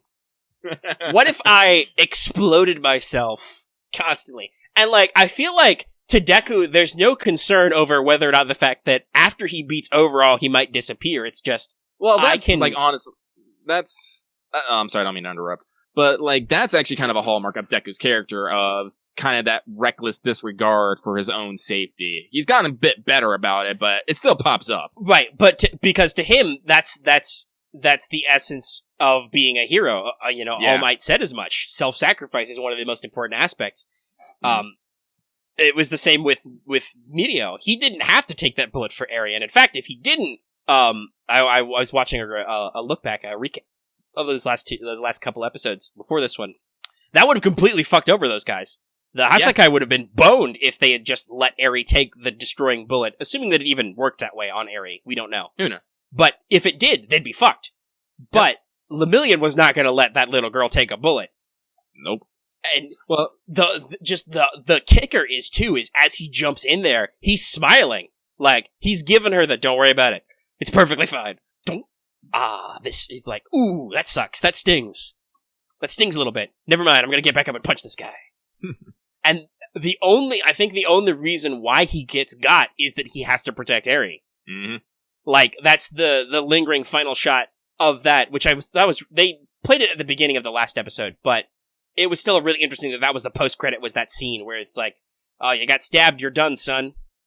By the way, that is one of the best Deku face reactions when Overhaul's laughing at Lemillion and he's like, you're done now. You're gonna die. And then just, Deku's face just busts through the back end. Here's Deku. And it's that, because Deku's got a couple of those faces when he gets, you know, all angular and pointy. Mm-hmm. I don't know, but Dark Deku face as he's laying the smack down. No, just showing the gap between Overhaul and basically the hero Deku is going to become. Mm-hmm. That's what Deku will be like when he can maintain 100% all the time. He's at 20% right now. Just think about that. He's 1/5 of the way there, and when he gets there, boy howdy, damn! Like you have to wonder, how could you ever defeat somebody like Overhaul, who's got, if he just touches you, you're done. You just have to be so fucking fast and strong, dude. We've been talking for like 2 hours. My throat's starting to get a little dry. Yep. But yeah, My Hero's great. I can't wait. Because I know both of the arcs they're presumably going to cover, and they might even get like some small arcs in there too. I'm super excited to see all this. But goddamn, this is the climax. The next episode is denouement. But for a climax, this was a motherfucker. Like, goddamn, from start to finish, like from Eri doing something, actually splitting up Overhaul and reversing his first super form, and making the own decision, to like Deku in that moment being like, "You're not getting out of this, Overhaul. I will fucking catch this kid." To just, well, I can go 100% now. Just like I said, it's not a fight. He takes apart Overhaul even more thoroughly than Mirio did, which is saying something, because you understand. Night Eye even spells it out in the episode. Man, Overhaul must really have hated and feared Lemillion because he used one of his 5 special bullets that he can't make more of on him. Like, he spent goodness how many millions or billions of dollars to stop Mirio, and it didn't stop that kid. Goddamn, I know, I even saw some people on Twitter being like, oh man, you were talking about, like, no, Lemillion's still really cool. Like, Mirio's still a good boy. He's great. I just admit that visually, his fight scene was much more, like, dramatically and emotionally powerful. Mm-hmm. The 100% is, like I said, it's not a fight, it's just, man, this looks really rad, and just, yeah, it's really fucking satisfying for Deku to finally punch this guy in the face. Yeah. Punched him so hard his mask came off, which I think was very symbolic. Yeah, and also, like, blew up most of his body, or something. Like I said, I want to frame by frame that fucking animation, because it's beautiful. Mm. And I've seen comparisons, too, to, like, the frames. It's, like, it's expanded from the manga a little bit. Like, they filled in the detailed animation on that, which is great. But yeah, so, My Hero's still good, kids. And you can be damn sure that some of these scenes are going to be winning awards next year in 2021. Because holy fuck, dude. Yeah, I don't know it. So, anime-wise, I think we're going to try and move on from My Hero. Yeah. As I said, we're in a new core. We're new things to watch. For the sake of time, I'm not going to talk about what I've started watching, as that gives me more time to check out what's going through here, maybe start some new things. But as I said, probably next week, when we don't have to spend 2 hours talking about the anime awards, I'll give you some ideas of what I've been watching, maybe some recommendations. But let's see, what's the mission clock at, Omega? We are at just over 2 hours, 17 minutes. Okay, so we got a little bit of time. So I do want to, video game wise, I don't know if I mentioned this in my Discord, but for Christmas, I did get Outer Worlds and I did get Fallen Order, and I've beaten them both. Oh, both of them, okay. Yeah. I'm not gonna lie, like, both of them are good games, but both of them are kind of short. Like, for the main story. Yeah, I knew that about Outer Worlds. It's one of those things where you're like, oh shit, the ending's here already? I feel like I didn't do enough stuff. Where's all the 50 hours of side quests? Yeah, so, like, to talk about Outer Worlds for a little bit, it kind of reinforces my opinion on how I feel about corporations as a whole, generally. Like, usually it's not the corporation that's usually, the big bad, it's usually the people in it. Like, I'm gonna tell you right now, Monarch was my favorite fucking planet because I loved the interactions between the MSI and the Iconoclasts. Because I thought that was so diverse. Because you basically come into the system, Phineas is all like, corporations are evil! He's like, corporations have fucked you and a lot of people over. I need you to... Lost my voice there. Yeah, you did. It's because I was doing an old man imitation. Mm-hmm. Basically, to not imitate him, Phineas is like, yo dog, I need you to be the best and brightest and save all these people and possibly fuck over the corporations, because, man... they are fucking this shit up, dude. And in a lot of cases, they are. Like, you go down to, Terra 2, you get into fucking Edgewater, and I look at it and I'm all like, yeah, no, this is pretty fucking dumb, but I don't think that's necessarily necessarily corporation. I think it's because I look at the big boss, I'm like, why are you making everyone eat just fucking fish? And when you get further into the game, you kind of understand, oh, shit, all the, like, science nerds and stuff are on my ship that disappeared and fucked up. Yeah. So these are just, I'm guessing, like, security and, like, corporate suits, which is why they're a little fucked up, because they, like, the boss of Edgewater, he has nothing but company loyalty. He understands nothing else. It's hard to call him a bad guy. He's just operating on a completely, he's an idiot. He's operating on a completely different system of values than us. And you're just like, what the fuck are you saying, dude? He's like, just eat our lovely space tuna. It'll make you hale and hearty. Except it's only like 50% space tuna, because space tuna is super rare, so there's a lot of filler in there, and you're like, what? Like, and this doesn't raise any flags. It's like, nope! Space tuna! I'm like, okay, so you're not a bad person, but you are an idiot, but unfortunately your idiocy is kinda slowly driving your colony to ruin. So I'm gonna go look at these deserters, and, alright, looks like you got something better here. You got greens and shit, but you're just a small little outpost that's probably barely surviving in the wilderness. And it turns out you're grave robbing for fertilizer. I don't know how you stand on that. Yeah. I don't know how I feel honestly, about that. That's the thing I like about Outer Worlds is, like, a lot of people took the game as, like, fuck yeah, corporations suck. And I was like, no, the actual game is pretty diverse, because when you get to that conflict, like, some people be like, yeah, the deserters are great, except for the part where they're, stealing bodies to, like, fertilize their garden and shit. And, their boss is really, really angry about stuff, and I'm like, okay, she has legit grievances, but she's not a nice lady. She's like, kill that motherfucker. And I'm like, I don't really want to get into a pointless fight. I said this last time. My character I built was a medical tech, so I played it as like a space doctor. Like, okay, can I heal this situation? Okay, good. It's good. Can I not heal this situation? Well, that's why God invented bullets. I got a story about that, actually. So, my reserve was that it's alright, the deserters have to come back, but Reed has to fucking go.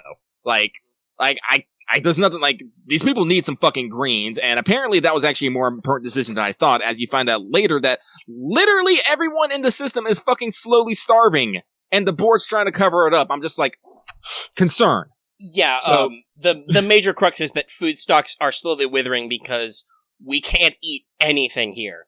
Because all the scientists who were supposed to, like, adapt all the crops and shit are frozen. So, I was like, okay, so, kind of, let's, like, this is where I want to term as, like, lesser evils a lot. Because it's just, like, at no point did I ever truly feel like this was, like, a battle between and, like, common people. It was between, like, leaders' individual interest and them representing their things. Like, as I said, we get to Monarch, and we get to MSI, and I'm thinking, MSI is gonna be like, their standard corpo fare, and I'm like pleasantly surprised. The guy, like, the main guy, I can't think of his name, he's kind of an idiot in the same way Reed is, but not, like, incompetent. He just really likes fucking numbers and statistics. Well, yeah, he's an accountant, basically, but he has a friendly corporation, basically. Like, he cares about his workers and stuff, and he defied the board, which is why they're in this situation. Yeah, basically, he wants to use the system to, upset the board and try and fix things. He wants to work within the system. Like actually, listen to the companions. I think this was a conversation between Parvati and Yoka. Like, basically, in Edgewater, people there didn't have weekends off. They just worked. They got, 8 hours of sleep every day. They just want to be back to fucking back. In Monarch, people got weekends off. So I was like, wow, like. And Parvati was honestly, just like, Edgewater is probably that bad because of the problem we discussed, that the cannery is what they are there for, basically. That's what their business is about. It's a company town. But the cannery is slowly declining because they don't have any fucking product. Because apparently space tuna were exported from some other planet and didn't really take here, so they're slowly dying out. Yeah, so you see the MSI guy, and it's like, alright, so you're actually trying to build a better future through the corporations. I can't fault that. And so, alright, you go do. I'll get you your arms, which was not actually a weapon. It was just an accounting tool. I love that so much. But then you go to the iconoclast, it's all like, yes, we're gonna free ourselves of corporate oversight, and we're gonna, basically have a communist nature, and things will be grand. I'm like, alright, this sounds alright. Until you get to the leader, it's like, yeah, no, I totally suck some pirates on this so we can get the corporations off. I'm all like, that's not so good. Well, and also, the establishing moment for that guy is he's like, yes, we must fight the man! And his second in command, who's much more reasonable lady, is like, can we fight the man by, like, getting some medical supplies or something, my dude? And he's like, nah, we need to make pamphlets. And I'm like, okay. Yeah, so he has the same problem that the boss in Edgewater does, where he is rampantly idealistic. He is so focused on his anarchist communist ideals that he's like, he loses sight of the practical, which his second in command doesn't, where she's just like, no, dude, we have to, like, eat and be clothed. Yeah, actually, I was actually really happy with that you can actually get a full resolution with that. You can actually bring the MSI and the Iconoclast together, and they'll, like, Iconoclast will, go out, help, like, hunt food, but, like, MSI will provide shelter and food for them. So I was like, and naturally, the board propaganda in your news loading screens is like, gasp, they're working together with terrorists. And you're like, yeah. Did we ever find the news office? I feel like I missed it. I wish I could. Probably. I don't know. Like, I think I kind of missed something. Something's got blurry towards the end. I feel like the big city is a little underutilized. Yeah, it is. Like, honestly, like, now that I played the game, I definitely see what you mean. Like, some things felt rushed. Because like I said, Monarch felt full to me. Yes. There was a lot to do and there. honestly, between the, like, 3 or 4 maps on Terra 2 or whatever, that's a pretty complete world. It's kind of weird that you can't transition between each of them, but, like, as kind of connected parts of a whole, that's interesting. That's okay. It's got a good environment. Everything else is very spare. And there's, like 2 or 3 planets you can't visit at all that are on the map. Like, Scylla is just, like, this one little space that you can kind of wander around for maybe a few side quests. Yeah, it's got, like, 3 terraformers, and it's like, well, yeah, we didn't get any further than this. It's like, okay, cool. Why the fuck is this guy even here? Like, we got, like, a couple stations, which, you know, were interesting, but I feel like there could have been, the stations is, like, standalone. That's a cool concept to just, like, squeak a station in there. Yeah, I feel like they could have done a lot more, though. They probably could have, yeah. It's like, it was very obviously like, okay, they cut corners somewhere and are like, okay, to get the game released on time and with the appropriate amount of polish, because it runs pretty well. It's a short experience, but it's pretty cohesive, and, like, you have a decent amount of options for everything. They clearly had to be like, okay, we need to pare down and focus down. So I'm like, God, I really want to hear their DLC pan. Like, actually, I say the opposite. Like, the corporate state dystopia as a theme was actually quite enough to make a rich narrative. Like I said, the conflict between MSI and Iconoclast, like, I was knee deep in that. I'm like, I totally forgot that I had to go climb the fucking Demon Horn Mountain to fucking, to, like, contact this dude who's getting, like, beset by, marauders. I'm like, no, I gotta go, like Iconoclast, MSI, we gotta join hands and be awesome together. No, and the narrative is really good. Like, yeah. Even if you go through all the steps, like, at the end, like, how did your ending turn out? I didn't kill the president. I was like, you work for me now. Cause it was the security lady who was the real pain in the ass. Oh, yeah, I killed her because she shot me. Well, yeah, because she literally has a boss fight with a giant robot you can't avoid, and I'm like, fuck, I don't know if I got enough bullets for this shit. Oh, yeah, because see, what happened is, like, I was with Phineas, and Phineas was all like, alright, send them to Corrupted Syndical. And then I'm like, alright, so I'm gonna go see what this lady has to talk about.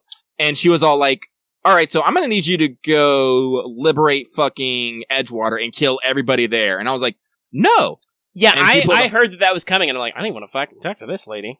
Yeah, I did. So I fucking, but yeah, I didn't know that was coming. So I went and talked to her because I'm like, all right, give me because here's the thing about Loki. I want to give everyone their fair shake. Tell me your words. I want to hear what you have to say. And hey, when you talk out to security lady, it turns out she's just a huge bitch. Yeah. And when I told her I wasn't gonna fucking do it, she's like, well, she tried to pull a fucking Palpatine on me and was like, now you die. And I was like, nope. Bang. That's not how this works, lady. And it was actually interesting because if you kill her, you just go bottom to the fucking board, negative level. You actually get a fucking news script of the lady was killed by fucking terrorists, and the fucking president is like the final boss encounter at that point. Mm-hmm. So, like, and basically you don't even get a real chance to talk to him. You do the giant robot battle fight, and he just goes up and gets, it's up to me to save the system. I'm like, you're literally gonna sit like fucking like cryogenically freeze like a select few who already are ineffective at their fucking job, apparently, and just wait this fucking out. This is not saving. No. Because this is like one of those things you find out that they literally want to dump all the brightest minds in the fucking hope to put in their own corporate executives and just wait this shit on. No, this is a horrible plan. Mm-hmm. So, like I said, like, I don't know. I'm actually kind of glad I didn't do it that way now, because I believe I got a pretty decent ending, because basically, you go through all that, he's trying to shoot some propaganda film, and you're just like, hey, Mr. President, you work for me now. Otherwise I'll shoot you. And it's like, I had a decent enough board reputation still, that he was like, and overall had done enough to, like, bring everybody together. He was like, okay, well, it's better than dying. And the security lady is like, fuck you, I'll fight you with this giant robot that has way too much HP. Yeah, it does. Jesus. Like, maybe I'll try for that on my next playthrough. I don't know. Because I do want to try and plat it, because I think it's, fair enough. Yeah, but, like, so, funnily enough, did you do the sublight missions? Yes. So, this is probably the only time I did what I would truly call a passion kill, where someone just pissed me off enough that I just fucking shot them. Was it at the end of the quest line when she's like, you're fired? Yeah. I did that too. I was like, oh, that's how you want to play this. Click. Because here's the thing. Like, because she basically says, like, she's, like, onto an alien conspiracy, and so I'm like, alright, so I'm gonna follow this trail and see what it is. No, it's not an alien conspiracy, it's just a scientist who's trying her fucking damnedest trying to save the human fucking race by, right, she's doing something actually helpful to this crisis. And you want me to kill her? No, I'm not going to do that. And she's all like, well, and you go back to her and she's pissed. And I'm like, has anyone ever told you that you're fucking paranoid? And she's like, well, considering I'm the boss of this organization, no one's ever fucking told me. I think you're wrong. And I'm because everyone's fucking scared of you because you're going to fucking shoot them. Yeah, she's a scary lady because she's a space pirate. Yeah. So I was like, can you at least give me a letter of recommendation first? And she's like, yes. Now get the fuck out of my office. I'm like, okay. Bang. Like, no, this is what I did. It was actually, I think this was like my crowning moment because I played a sniper because why not? I love playing fucking snipers. Mm-hmm. I walked back to the elevator, turned around. I took fucking tackle time dilation to her head, shot her, turned around, and pushed the elevator button. No, I just did the quick draw pistol, put it to her head, and went, okay then. Like, our business is concluded. Click. Like, because I did it so fast, all the enemies didn't fucking proc because it's a scene transition. So I basically shot at her. It was a plasma weapon too, so she fucking disintegrated. Mm-hmm. So she basically vanished. No one know what happened. I just walked out of sub like yeah, fuck this place. It was great too because that actually had it had an impact on the ending too. I was like, oh, yeah, it does. Also, a kicker, if you actually talk to her about writing a letter of recommendation, when you get back to your ship, the AI is like, yeah, she did.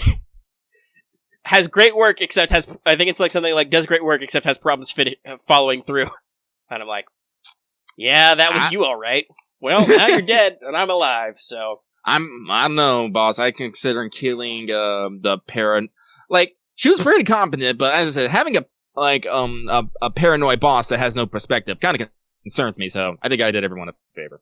No, it's kind of sad that, like, their organization falls apart without her, but also, why would I do the other ending to that? Like, that's fucked up. I'm trying to help this shit. Yeah. Like I said, I started as a doctor. Medicine was one of my top skills. Yeah, here's one of the things that bugs me. In some, in some quest lines, you get, like, a bunch of options on how to resolve this, but in this one, your only options are, she dies or she doesn't. Well, yeah, and I think the point is to the character of the boss of Sublight, is that, like, she is so... Like, obviously, we were extreme. We shot her. You don't have to. You can just be fired and walk out. Yeah. If you're a baby. Like I said, like, this was my only passion kill. I think this is, like, the only person I actually shot out of just, like, I ain't dealing with this. No, I think that was the only time where I did that. Like, there's so many options which are just draw guns. And I was like, nah. Like, fuck, when we got to the fucking, like, I actually had to reload this because in the fucking fight where you meet the scientists and the guys are like, no, doctor, we can't let you leave. I actually was able to pass the level 100 percent switch to not have people fight. I was like, oh, yeah. I'm like, yeah.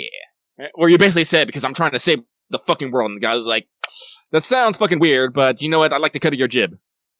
Yes. And you, man, that is a high level, it's Space Vegas, Space New Vegas. So, like, there are so many of those skill check things. Not all of which I could do, but there were a lot which were like, oh yeah, you could just do this or do that and go here. I loved I had I had a high level perception and intelligence, and I feel like they really, really worked. Yes. What I was the other thing is charisma. That was my big focus was int and charisma. God damn, if you get your social skills up there, you can literally talk your way out of anything. It's great. Your disguise fails in a base? Yeah, I'm supposed to be here. It's a surprise inspection. I didn't hear about this. That's because it's a surprise. Now get the fuck out of my face. Boom. I am kind of sad because, like, I didn't, because, as it turns out, when you're doing the final raid on the prison planet, like, all the factions that like you come in to fucking, give you a hand. So I literally had, like, the Groundbreakers send the squad. I had MSI send the squad. I had the Iconoclast send the squad.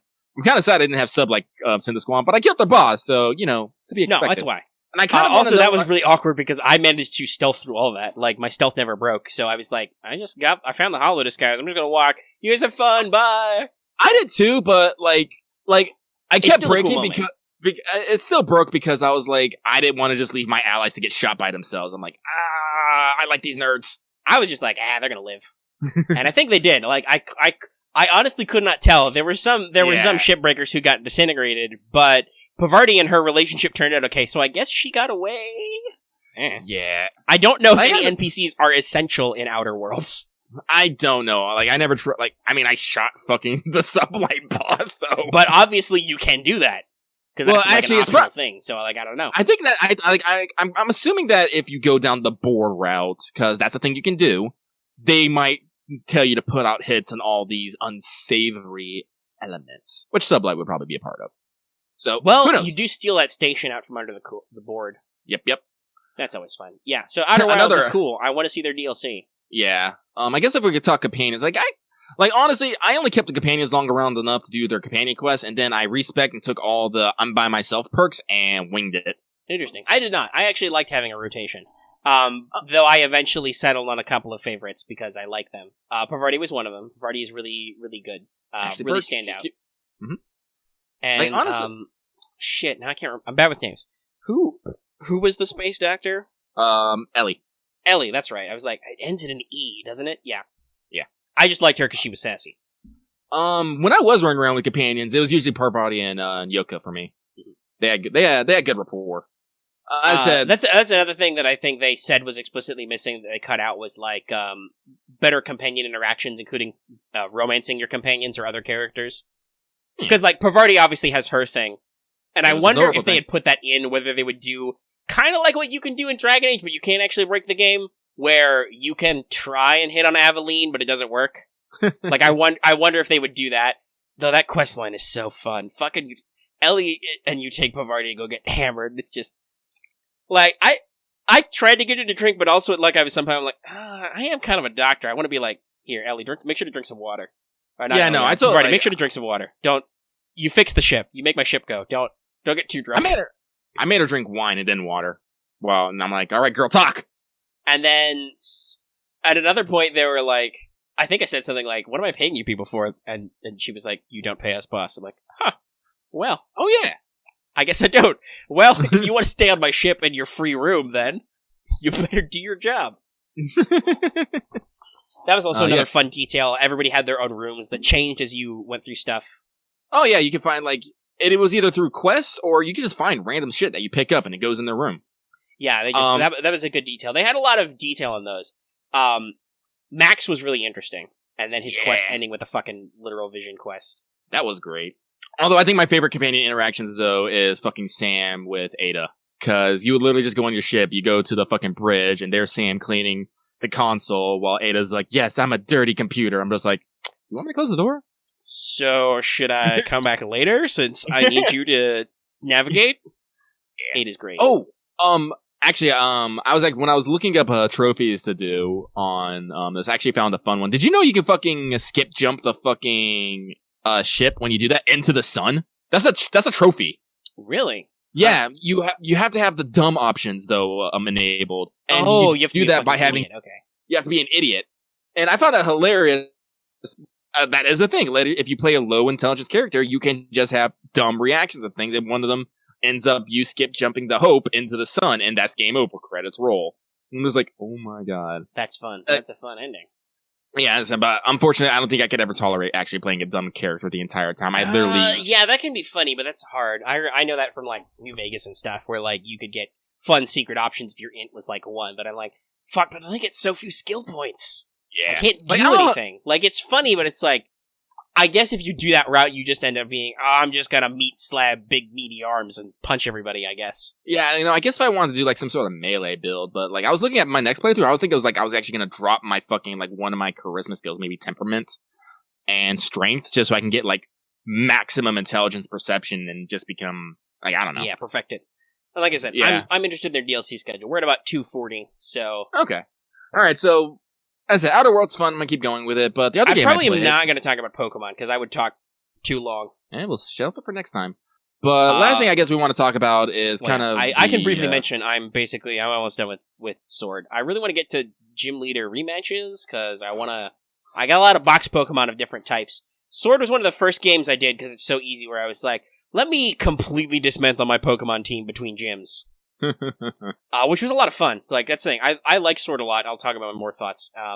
I like that they're doing the expansion pass thing. Thank God. I know some people are still salty about it, but fuck, dude, this is the first Pokemon game I'm pretty sure I'm going to play to completion effectively in, like, forever. And I did so in a couple of weeks in a reasonable amount of time. Like, I don't know, the wants and needs of games change over time, kids. So, like, sure, maybe you're like, oh, they charged full price for a game that didn't have all the content of the other games.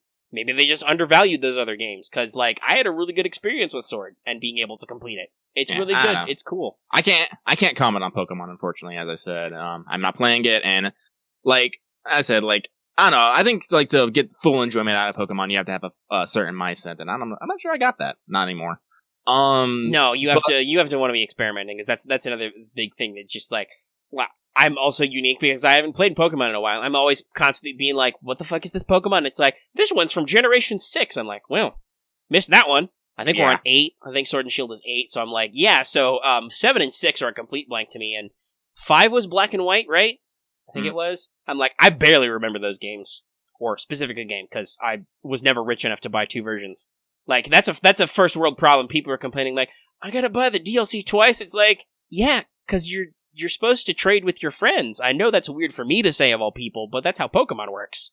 That's how Pokemon has always worked. If you're complaining about it now, I'm a little concerned about your guys' perspective. Yeah, so it's like, no, dude, no shit. Because that's not what the intended use is. I'm sure they don't mind if you bought the game twice and buy the DLC twice, but I'm pretty sure that's not what they intended when they thought of it. Nintendo's all about the family connectivity. Yes, but so I think the final thing we're going to talk about is Star Wars. Yeah, so we alluded to it earlier. I'm going to mention I have not seen Rise of Skywalker and I've not seen The Mandalorian. I have, however, beat Fallen Order, and I'm actually probably only maybe half a day away from platting it. That's how much time I'm putting into it.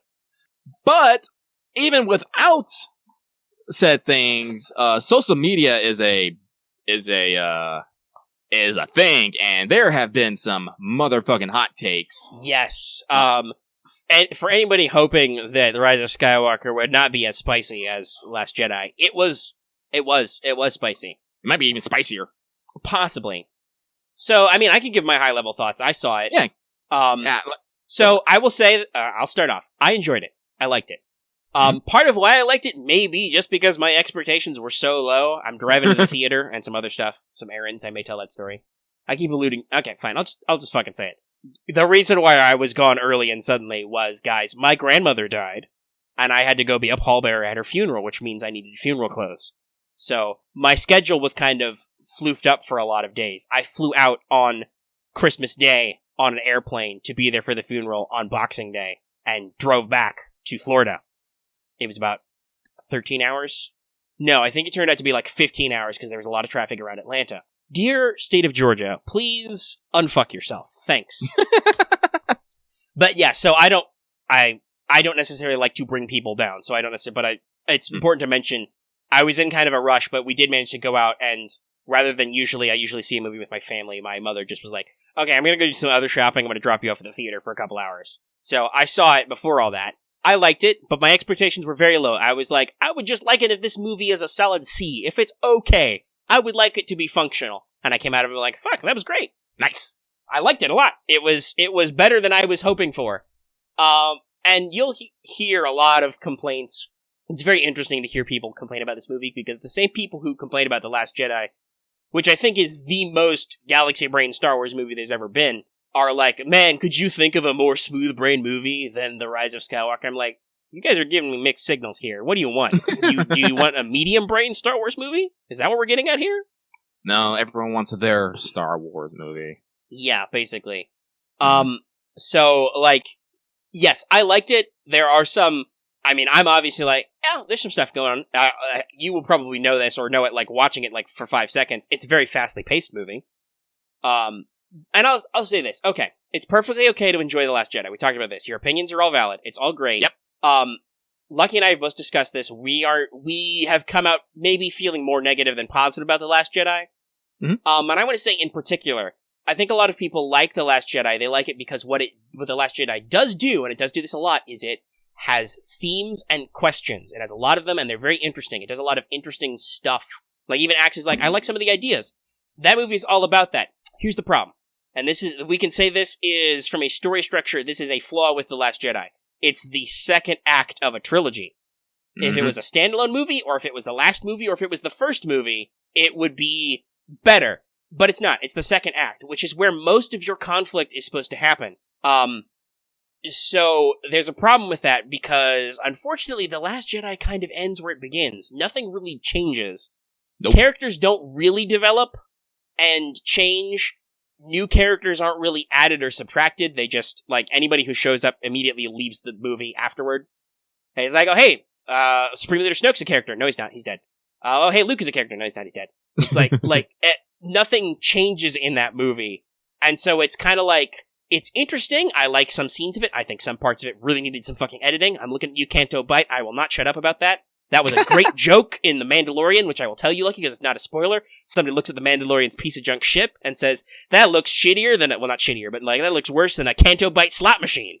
And I'm like, ooh, good digs. Solid writing. But, so Rise of Skywalker is a very busy movie because it has to pack in 2 acts worth of story. So it's a very fast movie.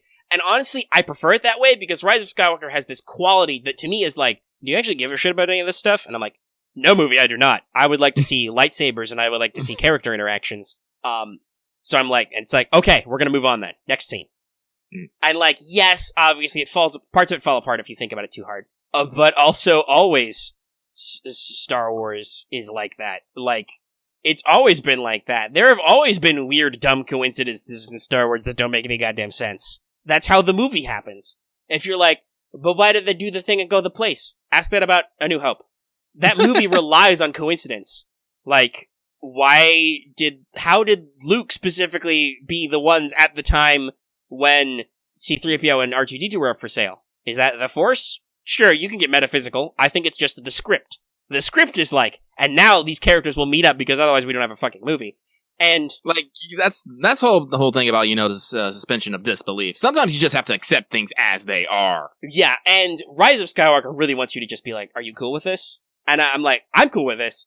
Some people have said it doesn't do anything new for Star Wars, and I kind of agree. If you were a deep fan of the old expanded universe, which is now under the Legends brand, most of the story beats are probably familiar to you, but I'm like, at the same time, they haven't been on the big screen and looked as good yet. So I'm okay with it. Like I said, I liked it. Our friend Ron really does not, but he's a snob, so I have been discarding his opinion for years. Yeah. It's okay. I know. He's snobby about stuff. And I want to say this. It's not that Rian Johnson's bad at movies. I haven't seen it yet, but I've heard a lot of good things about Knives Out. But that was another standalone piece. It's like Looper. Like, Looper's a really thought-provoking film, but that's it. That's all it's there for. It's a sci-fi film. Like, and I think that's the problem that The Last Jedi has. And a lot of people are like, oh, JJ just negated The Last Jedi. No, he doesn't do that. I will tell you, some of the coolest sequences in Rise of Skywalker that I like the most only exist because of stuff set up in Last Jedi. So it's not a complete negation, but some things were clearly, JJ went, okay, you've brought me back for the 3rd movie, so we're gonna recontextualize some of this shit just because I need to finish this fucking trilogy. Yeah. And, like, if you want to ask me, would I have liked it better if they had had cohesive direction and they'd had all the same director and writers for all the movies? Yes. What kind of fucking question is that? But I like it, and I think you're wrong, Axe. I don't think there is a long bad hour. Like, honestly, I like it a lot. Shout out to my boy, Babu Frick. Yeah, Babu Frick. You'll know Babu Frick if you ever get around to watching the movie. He's great. I will. Like, I don't know if it'll still be in theater when I actually have good money, but yeah, I like it, and I accept just that, like, yeah, it's fast. Yeah, whatever. That's the thing, though. I'm so used to Star Wars, I'm like, I can think of a million ways you can explain that bullshit. Like, I don't want the movie to stop and pick a bullshit to explain to me why a plot point happens. I would just like to see cool fights, see things. And, like, some people are like, oh, it's just shameless nostalgia bait. Okay, sure. The beats got me. Like, I was real emotional at certain points in the theater. Lucky will understand how big of a deal this is. In the theater, I shed a single tear. Oh, my. Literally, I shed a single tear. It rolled down my cheek. You want to know what kind of Star Wars fan Omega is? That was, I don't know if I want to spoil it, but maybe later I'll tell you. I'm like, okay. Yeah, don't spoil it on there. But yeah, I won't. I don't know. But it's a funny specific moment. But yes, there's like, it literally cried a single tear. And Lucky said, oh shit, to that. So it's like, yes, that's how, like, the movie worked for me. And I understand it doesn't work for everybody. And honestly, the fact that some people doesn't like it doesn't hurt me. I kind of wish some people would shut up a little bit about it, just because I'm like, I feel like I've heard your opinion on this like 5 times, but that's just a repetition thing.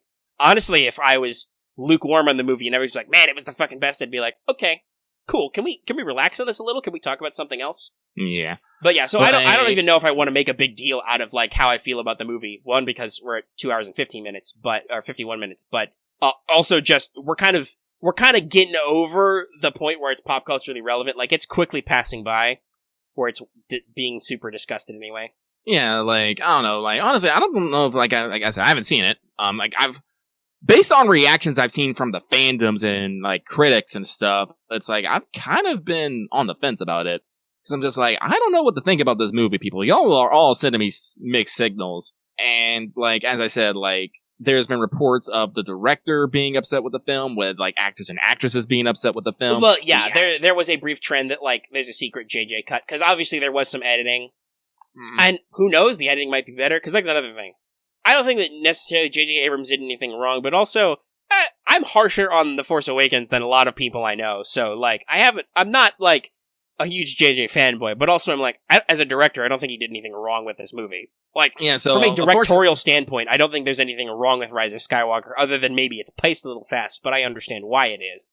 Yeah, so, like, if it's still in theaters when I get my first paycheck, I'll probably go see it, but, like, I'm not, as I said, like, I'm kind of glad, like, I don't know, I'm maybe a little regretful that I just didn't go out and see it immediately before I got all this. Before all the shenanigans, yeah, that's what I liked about seeing it early, was just, like, there was a little bit of initial reaction, but it hadn't settled in, so I got to see it pretty sight unseen, no expectations. Yeah, which, so, like I said, I think that's why I enjoyed it so much, because I was like, I just want this movie to not suck, and I'm like, oh, to me that didn't suck. I enjoyed it. The emotional beats worked.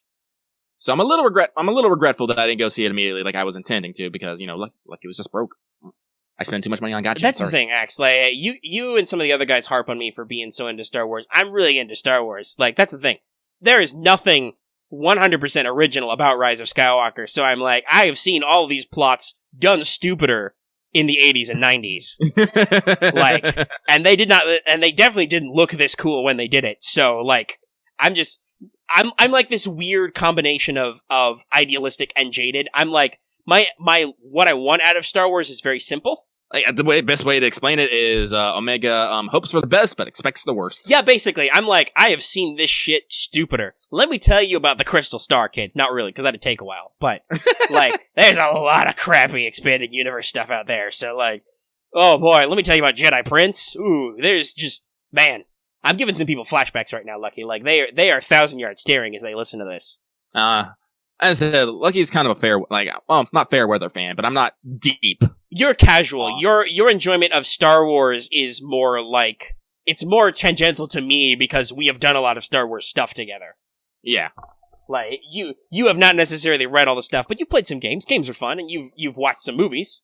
Yeah, like, if you recommended, like, fucking, Solo's still in my queue. I want to watch The Mandalorian. Yeah, Solo's another movie that's like, some people really fucking hate it, and I'm like, I liked it a lot. It was like, the key is having no expectations. Was it a necessary movie? No, but I liked it.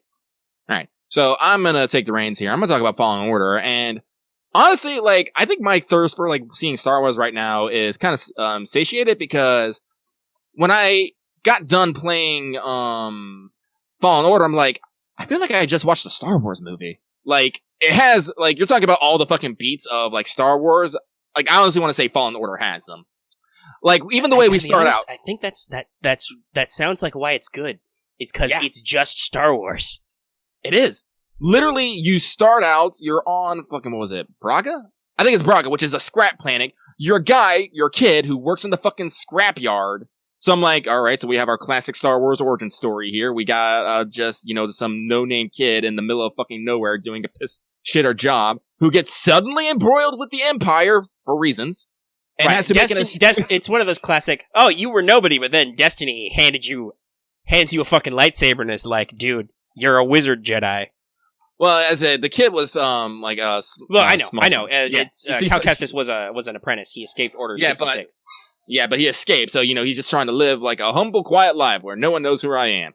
But Destiny awakes, and now you're on a fucking ship with a cocky pilot, fucking another Jedi who's gonna enter your teacher role, and very quickly you meet a fucking droid who's gonna be your best friend and companion. I'm all like... And also, I know from just seeing screenshots, you meet a cute Night Sister. Yes, you do. So I'm like, no, this is all just a whole bunch of Star Wars beats, and they're done really good. Because basically you go on this giant quest around like 4 or 5 planets, trying to put together the secret so you can find, I guess I'll tell you, a holocron talking about, well, I won't tell you what's on it, but find a holocron. And so it's a holocron, it's got the stuff on it. Yeah, I know Star Wars. I've had you run around discovering holocrons. Yep. And, you're being chased by fucking, Inquisitors. you know, you're running into them. You have to you go to Kashyyyk. You see you have to. I can't remember the guy Rebels' name. He was in Rebels. Saw Gerrera, yeah. I remember him from the trailers. He was in Rogue One and Rebels and stuff. Yeah, you know, you meet him, you do some battling on some Kashyyyk, you know, you run around. You have sick-ass lightsaber battles a couple times, mooks you chew through. You go on a journey of discovery and healing and pseudo other people. So and is it really did it turn out to be basically maybe a more modern and streamlined Force Unleashed? Yeah. Kind of. Sounds about right. Because let's say this. Force Unleashed was real cliche too. It was like, I'm evil. Oh wait, shit. I've discovered boners. I'm a good guy now. Well, as I said, the Night Sister's kind of an end thing, but because here's the thing. For Fallen Order is equal parts Soulsborne and equal parts platformer, which really was an interesting combination. Because, as I said... Well, we've talked about that a lot with, Code Vein and stuff. Usually Soulsborne games suck at that stuff. If you have to do platforming, that's they're trying to murder you. Yeah. They are literally welcome to... it's like Saw. The developer comes on the screen, it's like, would you like to play a game? Press X to jump. Yeah, so, they have, pretty basic, Soulsborne combat. As I said, you have your dodging, you have your parrying. Well, so I've just thought of something that I want to say right now. You're talking about platforming. I'm like, wait, fuck, duh, it's Respawn. Oh, who made Titanfall and Apex, which are renowned for their mobility. Titanfall literally changed first-person shooters. Yeah. And it's on an unlock sequence, so you have to visit places, you get an unlock for an ability, and then you can go back to other planets and explore new areas. And sometimes those abilities are something for you that you can learn or it's something for BD, who is your awesome droid companion who you will bond with and will kill if anyone so much harms them. Star Wars is good at the droid companions. Oh yeah, your little droidlet in Battlefront 2 was actually adorable too, Dio. Yeah, but on the first planet, you learn how, you do some, exploring some platforming, and you learn how to fucking, platform. Not platform, wall run. Eventually you learn how to do, a force push, which can open, destroy doors. You learn a force pull, which can, pull down platforms, and here's something that I found really cool. You know all those sections on, in platforming where you have to jump from a vine to another vine? Mm-hmm. You can just use fucking force pull to pull the vine to you at mid-jump. Mm. That's a very Force Unleashed type bullshit thing. Yeah, no, as I said, this is just basically a modern day Force Unleashed, and it's good. You can literally I throw fucking stormtroopers off cliffs. I draw them in, stab them with a lightsaber. Well, the Force Unleashed is kind of coming back because in the Mandalorian, there's a mini boss who's he's the incinerator trooper from Force Unleashed. Flamethrower, same pattern with the red and stuff. It's like, wow, that's an interesting design. They reached into the way back to pull out for this. I kind of hope that Force Unleashed is still considered canon. Sam Witwer still works at Lucasfilm, so spiritually it will never not be canon to him. And if you don't know, Sam Witwer is he's an audio guy at Lucasfilm, but he also played he modeled the Secret Apprentice, Starkiller, and also voices Maul, I think, in Rebels and Clone Wars, and definitely Papa Palpatine in Clone Wars and Rebels and stuff. So he's kind of a big deal over there. You recognize him by his face. I saw him in an episode of NCIS, actually, and I was like, holy shit, Sam Witwer, is that you? And I'm like, I'd recognize that bald head and that chin everywhere. Yeah, but, because Fallen Order takes place in the same area? I would assume so, because Saw Gerrera dies at the end of, in the middle of Rogue One. Yeah, Disney has done a lot of fleshing out of the dark ages between Revenge and A New Hope, which is okay because that's still an area that was, because of Lucas, was kind of unfleshed out. So it's kind of cool to see them flesh it out. That's where because obviously for reasons in Rogue One, I'm assuming that's where the Cassian and K2 TV series will be set, which I'm super excited for because I fucking love those guys. And honestly, to talk about Mandalorian a little bit, Mandalorian has really got me, I'm confident in live-action Star Wars TV. Again, talking about people's opinions, people were kind of harsh brown on some of the middle episodes of The Mandalorian. But I think once you see the whole thing, you kind of see the whole picture of what the series is building up to. I think it's okay, because the real reaction you're supposed to have with The Mandalorian is more like, I mean, that one was a little empty, but it was interesting, I think. The idea is you're not supposed to know what characters are important when, because at the end you have the big roundup of all the people, but, yeah, Lucky exploded. I'm totally, vamping for Lucky. But you don't know the whole story, like, you don't know which characters will be relevant, so you're supposed to, like, will this guy come back or not? And it's like, oh no, he died. Or no, oh no, he didn't die, maybe he will come back. I thought he died, but he didn't, you know? So they're kind of, like, leaving it open to be, like, which characters you can reuse, and even reuse across seasons, because obviously, you know, it ends with the way it ends, and, like, the big mission and stuff. It's a little bit of a setup season, but it is only 8 episodes, so it's like, I like it a lot. The last 2 episodes in particular are fucking brilliant. Oh my god. That good Star Warsy action. Everybody forgets his name. Mando's a great character. R.I.P. IG-11. But, yeah, so Lucky's not back yet, so I'm probably going to pause the recording so we don't run out of time, and we'll do some wrap-up stuff, maybe. Alright, anyway, we're going to unpause. I talked about The Mandalorian. The Mandalorian's really cool. Everybody should watch it. It's great. Yeah, but about Fallen Order, as I said, has a lot of the same beats. It has, like, some good emotional moments, too. Like, you know, moments of, like, as you figure out what happens to Cal Kestis, you know, what made him, like, the way he is, how he gets over it, how he, like, bonds with, like, 3 different masters, because I don't know if, like, a lot of people understand this, but Cal Kestis has 3 fucking masters who looks over him throughout this fucking, this journey. One is his original, master, I can't think of his fucking name, but, you know, he's gone at the beginning, but, you know, he was the one that is the original Padawan. Then there's the one that, you know, saved, who, you know, has her own baggage. And the third one is when he only meets through fucking, through holocrons, but is the one who guides, Cal Kestis on his journey. And you get all of their lightsabers, which is real fucking awesome. Yeah, I've heard there's a lot of lightsaber customization and stuff in this, which is cool. It's neato. It's neat. The only problem is I wish the customization actually did something. Because... well, so that's always a question, is like, are more RPG-focused titles tend to be, yeah, lightsabers are like equipment, but other games and stories are usually like, no, the lightsaber itself is just the magic sword, so it's all like cosmetic. Yeah. I don't know.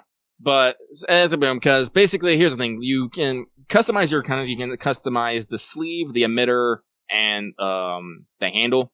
And once you unlock the double lightsaber, you know you can pick which side each has which one. So, but like here's the thing: like, yeah, you can only really see the customization when you're at the customization table, except for your color, which when you start out, you only get 2 colors. Slight spoiler. At one point, you break your fucking lightsaber, and you have to go to Ilum to get a kyber crystal, and you do this whole journey about it. It's kind of cool. Then you get to pick all the fucking colors. I pick purple, because that's how I do. But, like,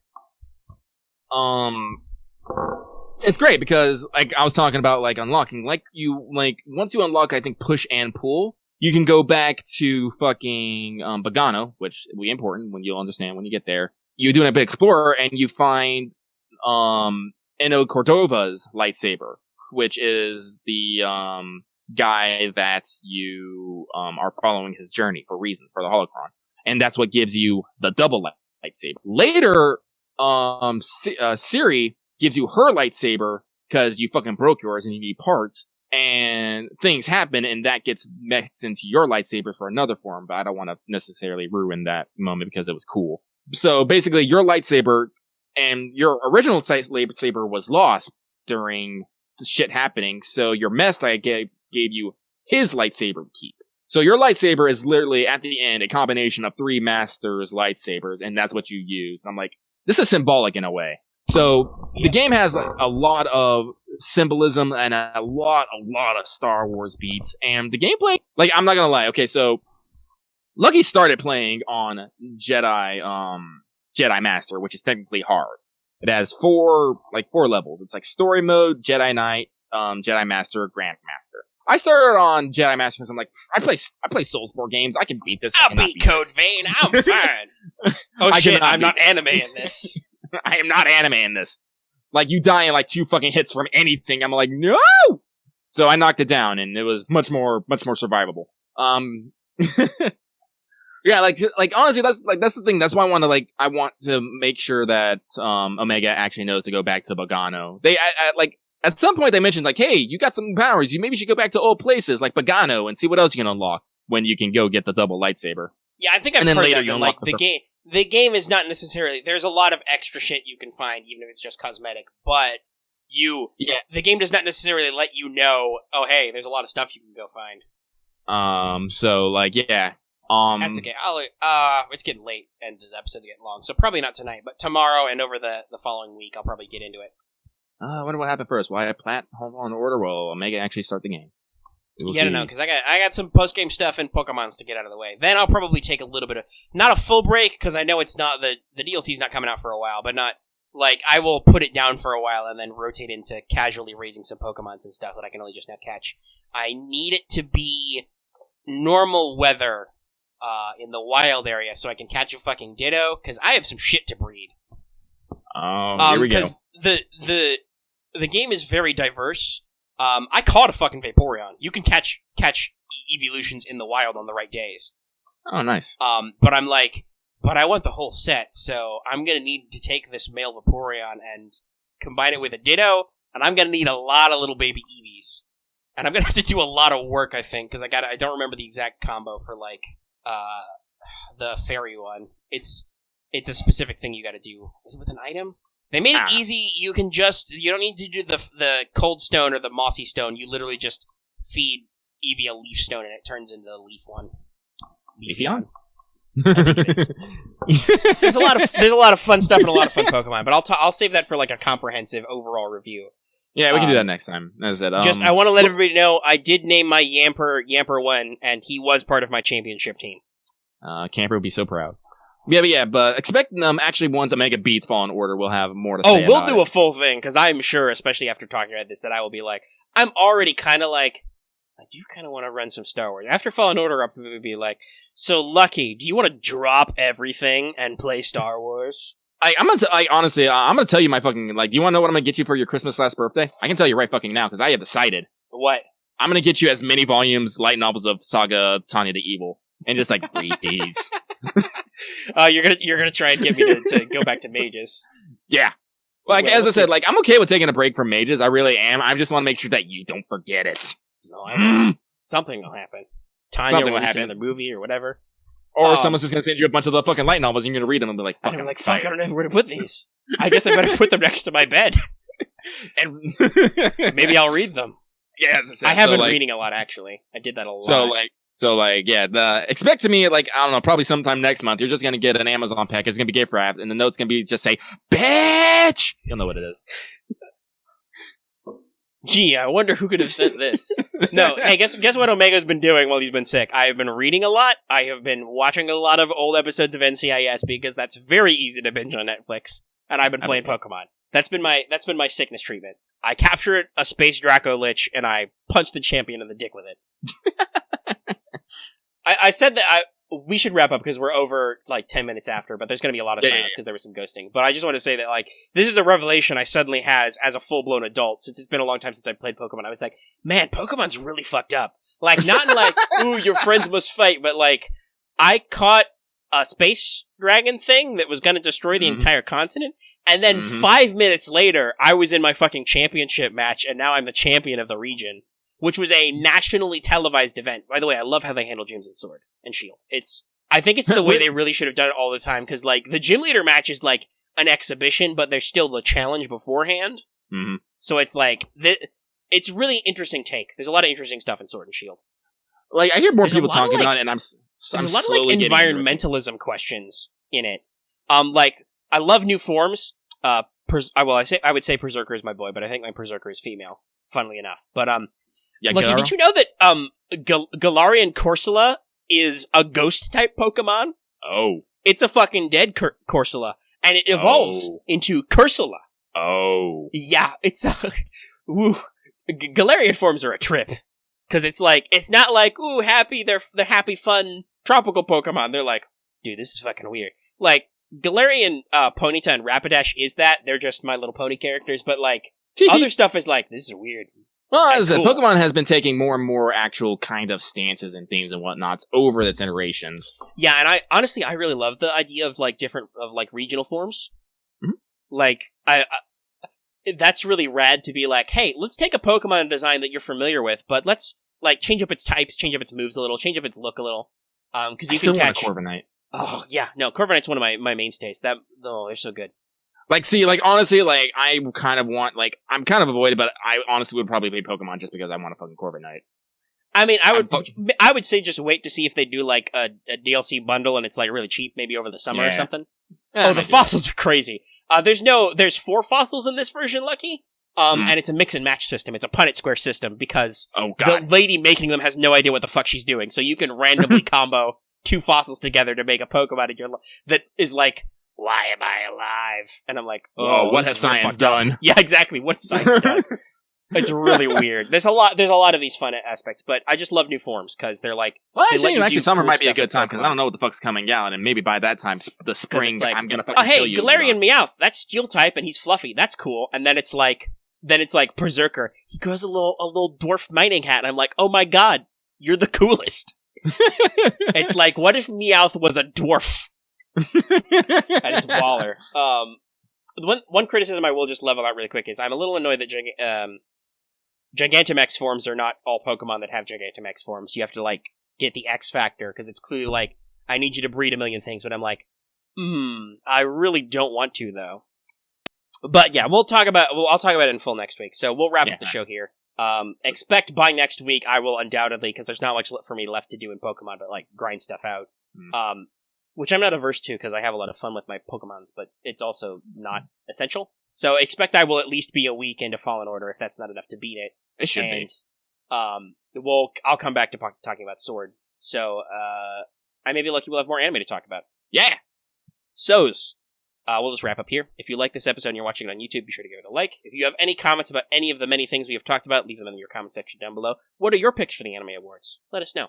You can also join our Discord. That link, as always, is in the description and on our channel page. And, of course, if you're new here and haven't already, please subscribe to our channel so you can always get our latest videos. You can get What's Up every week. You can check out our flagship show, Let's Talk FGO. Many, many other content we do. Like, for instance, if we actually started playing Star Wars RPG, we would record it and post it on the channel. We'll probably do that at some point before we die. What do I want to play this time? I would definitely want to salvage my Clone War campaign idea. That could be fun. Everybody can be clone troopers or Jedi and stuff.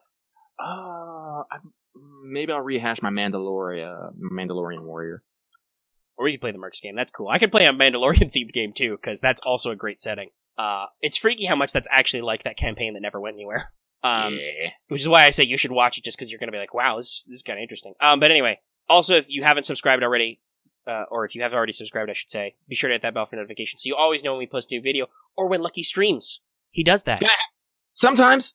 I'm also going to stream things sometimes, too. I'm not sure when. I don't know why I really, really want to stream Ace Combat 7 on the channel. I've wanted to do that since I got it. I just haven't had the free time. Or I didn't have the setup, I think, when I first got it. But yeah, keep an eye out for that. And if, like we said at the front of the show, consider supporting us on Patreon. You can get access to episodes early. You can get episodes in audio format for as little as $1 a month. And lots of other things at lots of other levels. And it really helps us out, so we appreciate your support. Please check that out. All right, we will see you next week for more What's Up and for Let's Talk FGO. For now, I'm going to go drink a whole boatload of water.